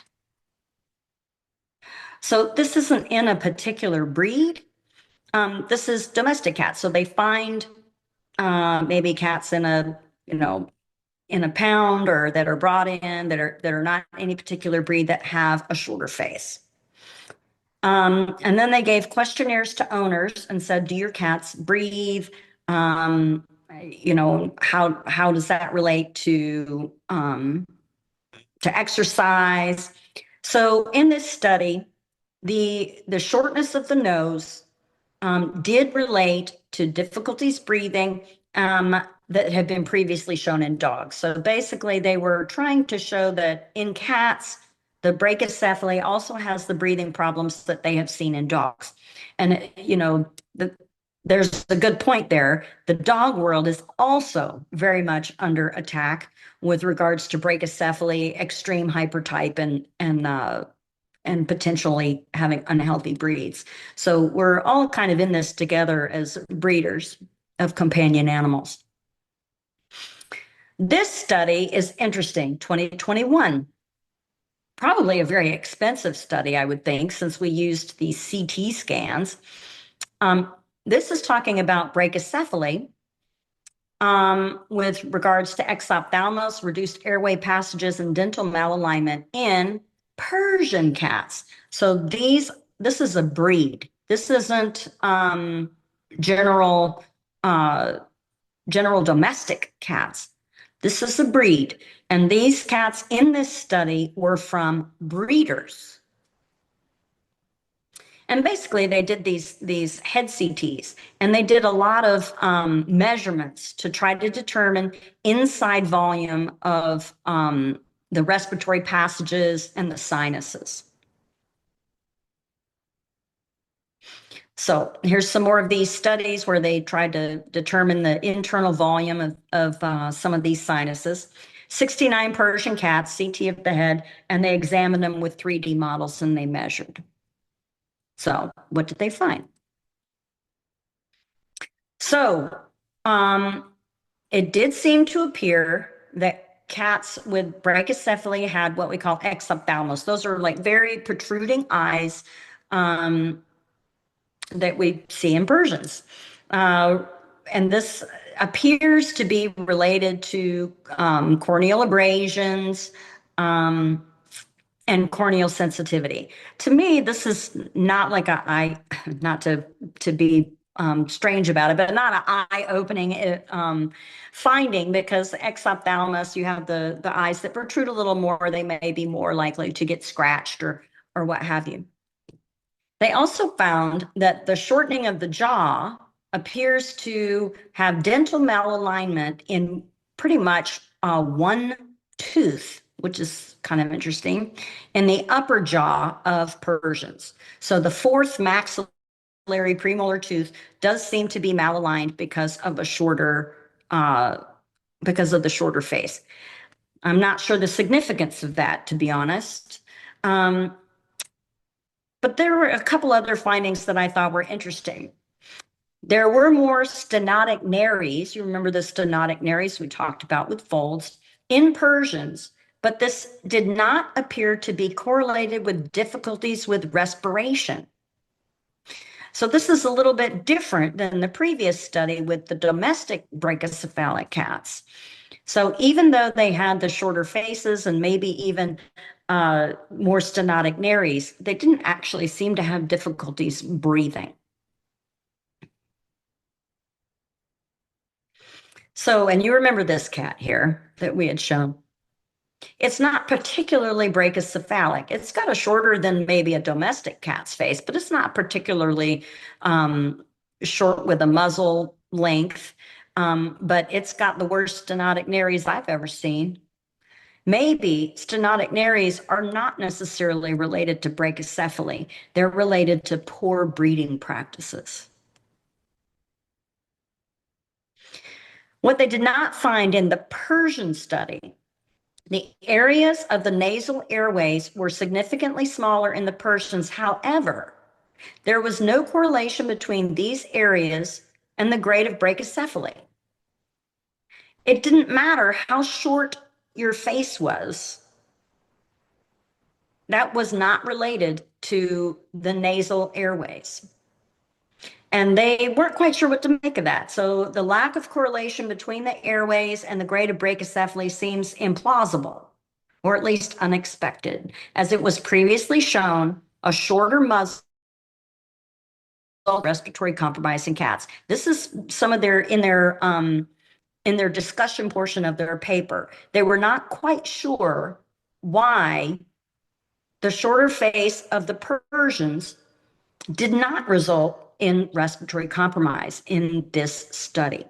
So maybe we need more research in this regard, but I will throw this out there. Maybe because Persian breeders have been particularly sensitive to making cats that can breathe.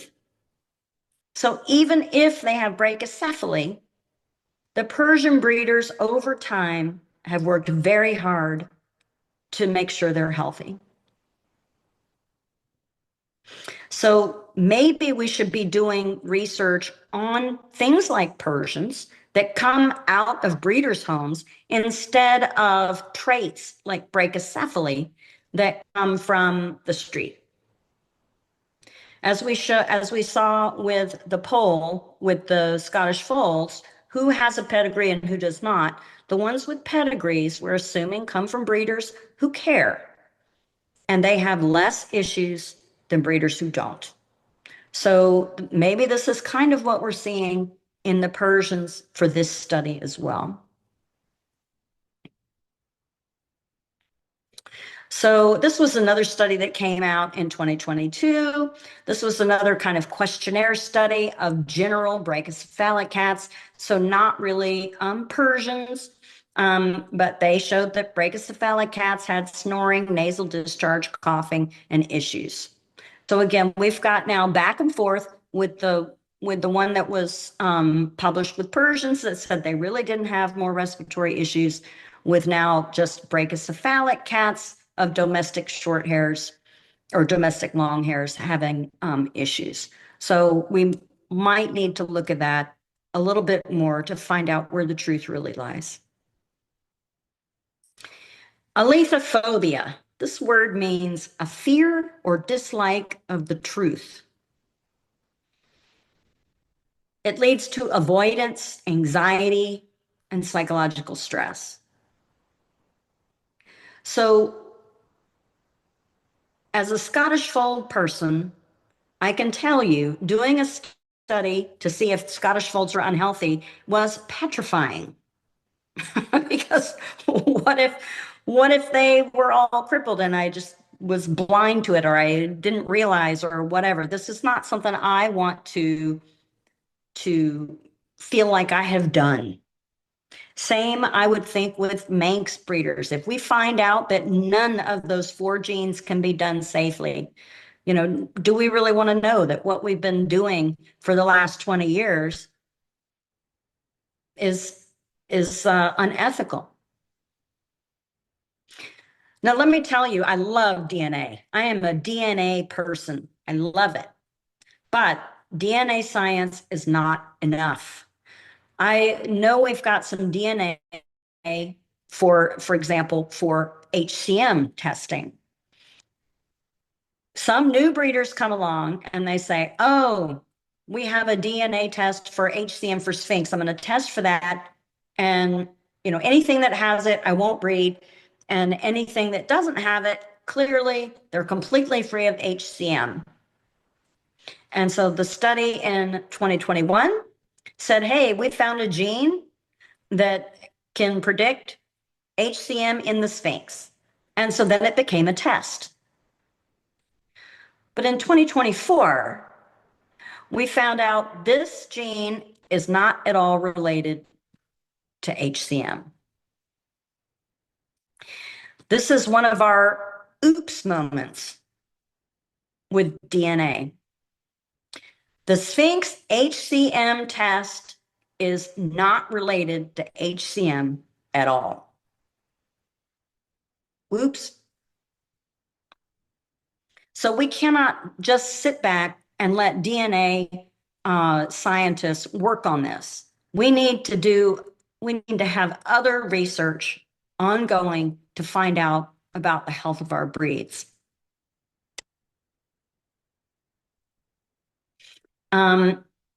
We do have this interesting thing called CRISPR. It's where we can kind of remove certain parts of DNA. And this made the news not that long ago, where we can use CRISPR maybe to come in and cure Down syndrome for humans. Can we use this to cure Down syndrome in cats? I'm not going to stay on this too long because this is a trick. Cats only have 19 chromosomes. This is a little bit of a DNA trick question here. Cats don't have 21 chromosomes, and Down syndrome is trisomy 21, so it's a little bit of a trick there. But can we use CRISPR going forward to try to even change the DNA of our cats? I mean, I think that's definitely something that could be on our future. So with dramatic pressure to abandon our breeds, how are we going to respond? And not a lot of people like to hear this, but we may need to change some things in our standards. So we might need to do things like address exophthalmos. I personally think we should all be addressing stenotic nares. There's no breed that should have stenotic nares. Physical deformities, maybe we need to add certain generalizations and physical deformities for all of our World Cat Congress constituents. Maybe we need to look at the extremity of brachycephaly in our breeds. Or maybe we can look at registration changes. So DNA testing requirements or health screening requirements. For example, one way to make sure that people are not selling Scottish foals with pedigree papers that have 2 copies of the gene is to severely restrict registration of Scottish foals. So the breeders would all require DNA testing to be able to register a cat for breeding. I'm sorry it has to come to that, but I mean, clearly that's what we're facing. And it's better to pay extra money to make sure your cat has a microchip and get your DNA test sent into your registration body than it is to not have Scottish folds on this planet. That's really what we're looking at. So again, all breeding cats should be DNA tested for this TRPV4 gene variant. You have only 1 copy or no copies of the gene in order to breed that cat. And I would say all new breeders prior to registration should undergo some type of educational training and pass some test. This is not a breed for brand new breeders who have never had a litter. This is a very complicated breed, as we've already talked about. Many people who have bred this breed for 20 years have no clue of the recent research regarding its relationship to temperature. This needs to be spread. People need to know this so they can make healthy cats going forward. And I was surprised. I put this forth to my own Scottish Fold Breed Council that will define registration requirements, and they passed it. I was surprised, but they thought this was a great idea. So how are we going to convince breeders to do health testing and genetic testing on their cats? Some of us do it just because that's what we should do. But there's a large group of people who are still out there breeding, who have no desire to genetically test or health test their cats. Let me tell you a little bit. I am a psychiatrist by training. So let me tell you a little bit about human behavior here. So this is positive and negative reinforcement versus punishment.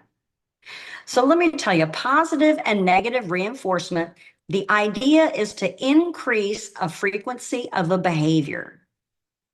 So you either add something positive, like a little treat, to increase the behavior, or remove an undesirable stimulus to increase frequency of behavior. Like a negative reinforcement that would increase the frequency of behavior would be, say, the ringing of the bell in your car to put on your seatbelt. So once you put your seatbelt on, the ringing bell goes away. And so that removes that undesirable stimulus, but you have now increased your behavior of putting your seatbelt on. Punishment, however, is when you add an adverse stimulus and it decreases your behavior. This would be, you feel this, it's a shock, it's a punishment, and that decreases your behavior of pulling this little knob again. So what are we doing when we're doing this legislation, banning breeds, even as registries, when we're saying we're going to ban this breed or ban this trait? What are we doing exactly? Are we doing positive reinforcement, negative reinforcement, or punishment? So the answer is punishment. We are punishing people to decrease behavior. So out of all those things, positive, negative reinforcement, and punishment, which one do humans actually respond to the most? It is crystal clear we respond to positive reinforcement.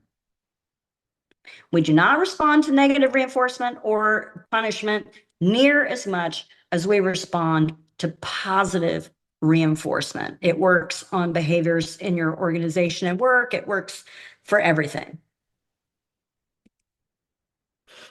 And this is where I think I've come up with the idea of a Breeder of Excellence program in hopes that we are going to be rewarding breeders for behaviors, not punishment. And I would strongly, I would love to see Breeders of Excellence programs show up in all of our World Cat Congress registries. So what would this look like? So I would say registrations, like your registration papers, are going to list this little thing that says CFA Breeder of Excellence Program. You're going to have prime placements, some banners that you can put on your website and on your Facebook that says, yes, I'm a Breeder of Excellence. Your kittens have health insurance. There's some exclusive discounts we can offer. We get you a little pin you can put on your shirt when you go to a show. You get a certificate of distinction you can put on your wall, and maybe have some decreased cost in some registrations. What do you have to do? Well, you have to be involved. You have to be involved with CFA. You have to earn grand titles. You have to have good cats. Oops. Sorry. We have someone not on mute. We're almost done, I promise. So earn CFA grand titles. You have to have good quality cats. Be a member of a CFA club so that you're part of a voting member. Be part of our breed council. Those are the folks that control our breed standards. And this part, for your breed, You have to provide proof that the health screens that are required for your breed are being done. So if you do all of those things, then you can be a breeder of excellence. Are we saying you have to do all these things or you won't get registered?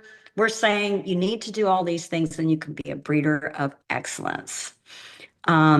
So we're hoping this will increase registration, increase the value of registration, because sometimes people don't understand what would be the purpose of registration anyway. Well, the purpose is, you can be a breeder of excellence. It shows that you have health testing. And it shows CFA, we're trying to promote health and welfare of breeds, which is kind of what all of our registries, we're being critiqued that we are not promoting health and welfare of animals. So we need to kind of show them that we are. So in conclusion, this is towards the end, my friends. So as we have seen from Scottish Fold's initial research on subjects can be biased. They can be not fully DNA tested. They can be only on a few animals. They have lots of difficulties and things that we need to really look at and scrutinize. And we need to perform more research on our breeds so that we know what the truth actually is. And as breeders, we cannot be afraid to know the truth.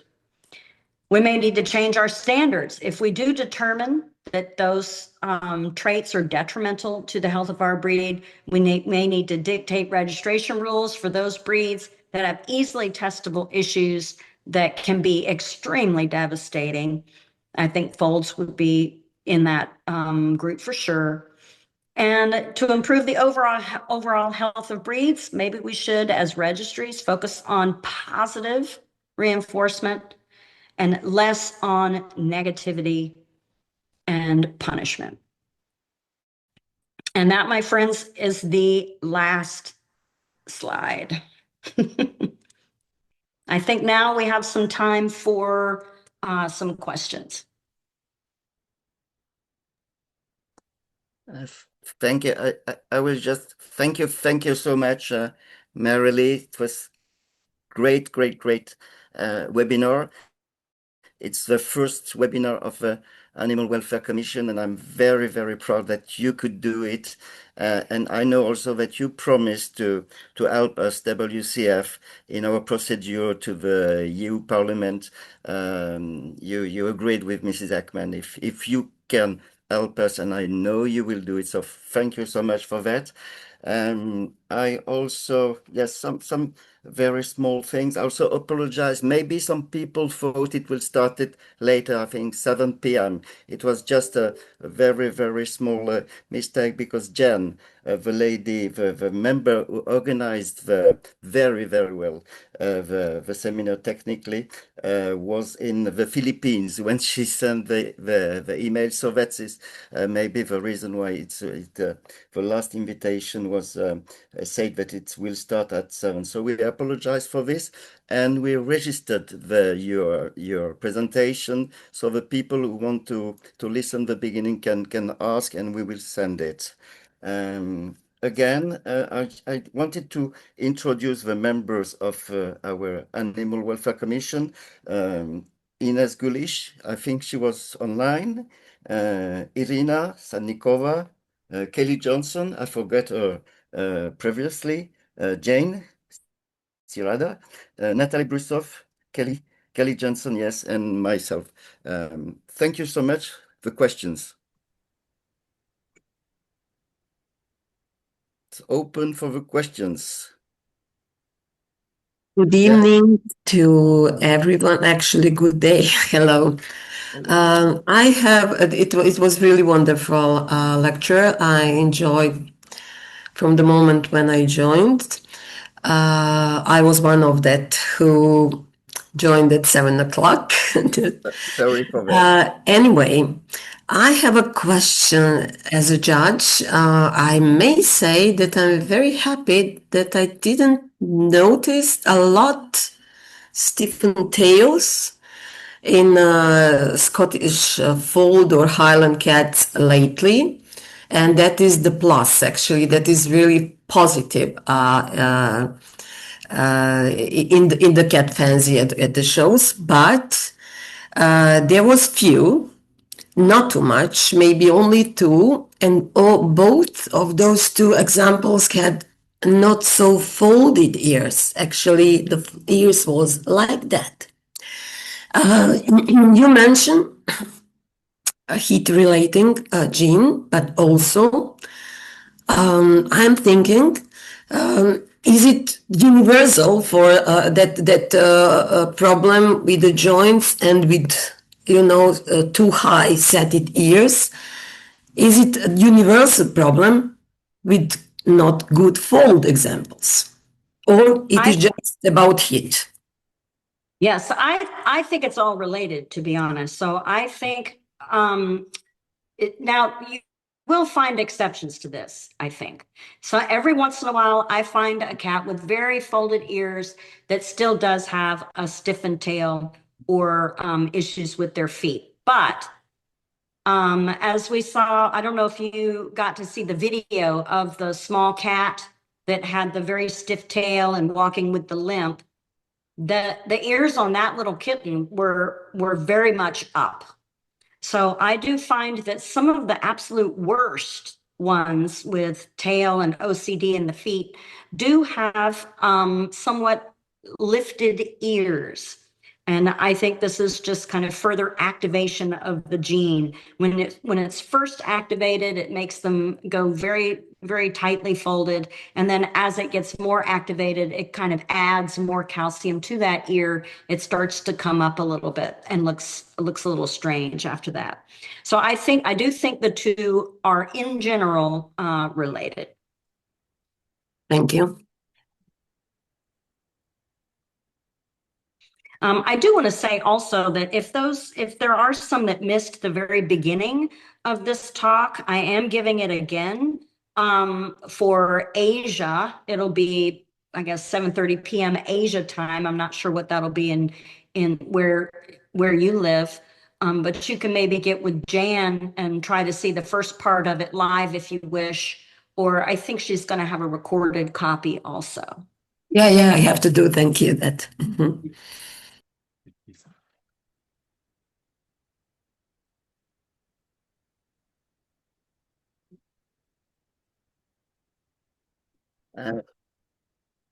Marilee, Yes.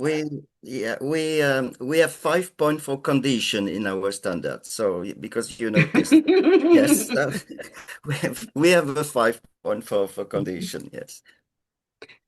Yes, I would like to put that in my standard too. I don't know why CFA doesn't care about condition, but seems strange, but yes. All right, well, any further questions? I know this is a long talk. It's a lot of information, but I hope the breeders on here learned something, and I hope it gives at least thought to some people who maybe don't breed folds, but who breed some of these other breeds. And I'm telling you, even if you don't breed folds or Manx, we're all going to be under the gun with our breeds coming up shortly. We need to be well aware of what's happening.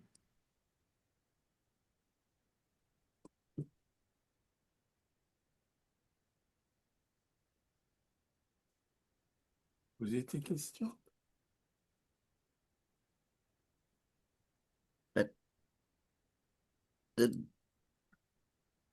I would like just if to give the floor to Ines about the Sphinx. Ines, can you just explain what we will publish very soon about the Sphinx? Hello, everyone. First of all, thank you, Marilee, for sharing your knowledge about everything. I personally already hear your webinar about Scottish Fold, which you also held in Hong Kong. But it was really nice for me to listen again because it's very interesting and very comprehensive, and we can learn a lot from you. So I'm really happy to have you here. And I'm also happy that you mentioned a lot of other things like brachiocephaly, like genetic for Sphinx cats. We already made a big article which will be published by WCF about genetic testing of HCM in Sphinx cats, because it's not the same like in Maine Coons and other breeds. So I'm happy that you mentioned this. Great.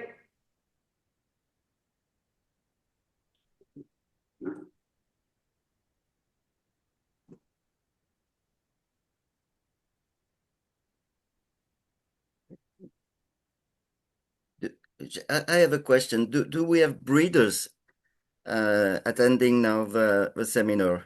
I see some breeders in the list. This breeder could they say a word? Yes, maybe. I don't know.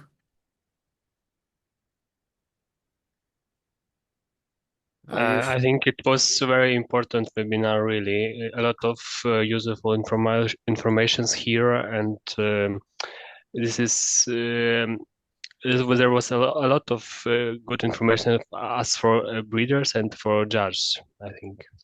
So thank you so much. It was a pleasure to be here. Thank Another breeder, maybe from Poland. I saw. Yes. Open your microphone, Alicia.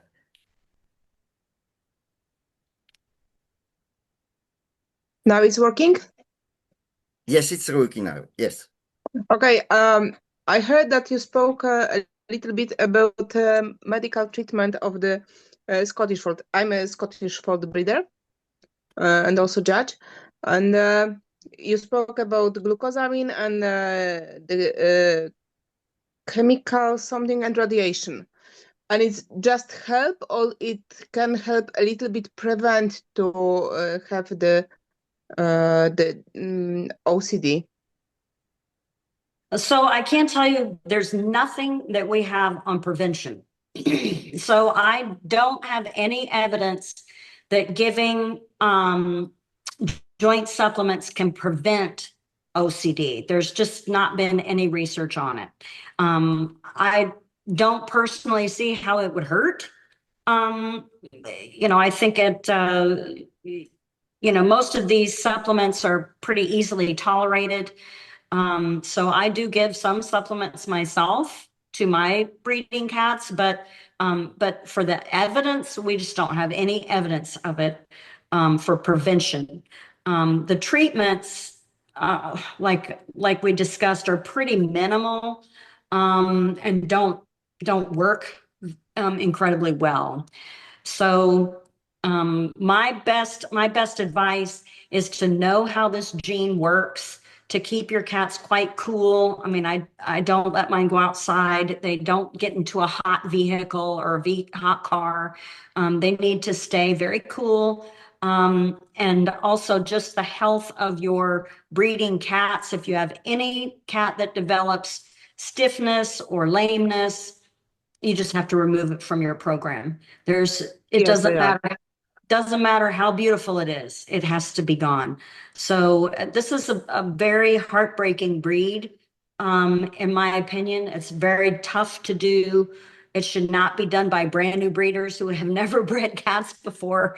But if they are going to start with Scottish Folds, they need a lot of information. So this medicines like glucosamine and the other against arthroscopy just help to make the life a little bit more comfortable and painless? So there's only one study that used the glucosamine, and that was on 3 cats, and 2 of the 3 seemed to have less lameness. The owner said they had less lameness. It didn't show any difference on X-ray, and it was only with these 3 cats. So we don't have, really, for the treatment of this, there isn't a whole lot of research out there. Does it seem to help based on an owner and how she thinks they move more and they climb the cat tree more. But it was a very small study and worked in 2 of the 3 cats. So it's, like I said, I don't think that it hurts, and it might help, but we have very little information on it for sure. Okay, thank you. A last question for me.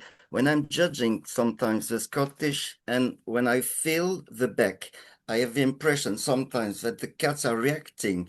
Is it, do you also notice this? And is it pain, or if you notice this, or is it, I don't know, but I've sometimes the feeling that they are more sensible in the back. Yes, I've noticed that also. So this is a painful condition. So if they have it at all in their feet, even if you can't really see it, when they step on their feet, they may have pain that leads to kind of the lameness and limping, which you may not see on your table, but it does hurt. And then the tail, when you move the tail, if it's got some of those fusions and calcium deposition in it hurts. So this is, it is a painful condition for the cat. This is a problem. So we have to address it. Okay, thank you. Fabrice, can I add something? Yes, of course. Okay, good evening, everybody. Thank you very much for your presentation. I'm a veterinarian and I'm working as official veterinarian. So I have both problems. One with animals which are suffering, mainly with 2 genes, and at my actual job to prevent breeding with defect cats. And in Germany, we don't want to dismiss all affected breeds. We want to try a way to find healthy cats. So Persians with more nose and deeper nose. So breathing is not the problem. What we can find here, the problem is the brachycephal. The brain is in the back and can make pain, and we have the wet eyes every time. So we try to go back to the first Persians, somebody calls European Persians actually, to find a way to stay with the breeds and not to forbid everything. So it is very difficult for us to find the right way, and between bands of whole breeds and the right way to give breeders time to develop their breed in the right way. I hope you can understand our way to bring them on the right track. Yes. Well, I feel the same way because I've been giving this talk now for many years all over the world to breeders, veterinarians. Also, there's a lot, in here that veterinarians don't know about Scottish Folds, because Scottish Folds are such a small, it's a very small breed. Okay. And then only the folded ears have the issues. So it's very, very small. And so many veterinarians don't know much about Scottish Folds in general. So I do give talks all over to a variety of people. But I feel your pain because I feel the same way. I feel like Scottish Folds, potentially Manx, or brachycephalic breeds, they can all be done better. And maybe it's going to take some work from the breeders, a little bit of change from the breeders. But my biggest fear is that we're almost too little too late, that these animal rights activists, they don't care what the truth actually is. They don't care what the science actually is. They just want folds banned. They want Manx banned. They want Persians banned. They just want everything banned. And they don't actually want to listen to people like you or me who are saying, look, but they aren't all this way. And with extra training, we can do this much better. But they don't really want to hear that. So my biggest fear is that it won't matter. All of this that we're doing, what you're doing, what I'm doing, it won't matter. But I continue to try, and I feel like that's all I can do. So I just continue to try, but I have the exact same fears that you were bringing up. We have some Sphinx breeder in our club, and I'm telling them you have to find somebody who do tests for you and have papers written about your breed, that there's no health problem with temperature, orientation, so that there is no ban needed. So, but breeders have to work for their breed. And if you can't find enough breeders who fight for the breed, we have a problem. Well, that's true. That's true. And that's another reason why I bring up the fear. I think breeders have a fear. What if they can't prove that their breed is healthy? There's this fear, this underlying fear that maybe you do have a sick breed, but if we're unwilling to look ourselves in the eye and to find out the truth, how do we expect anybody else to do it? They won't do it.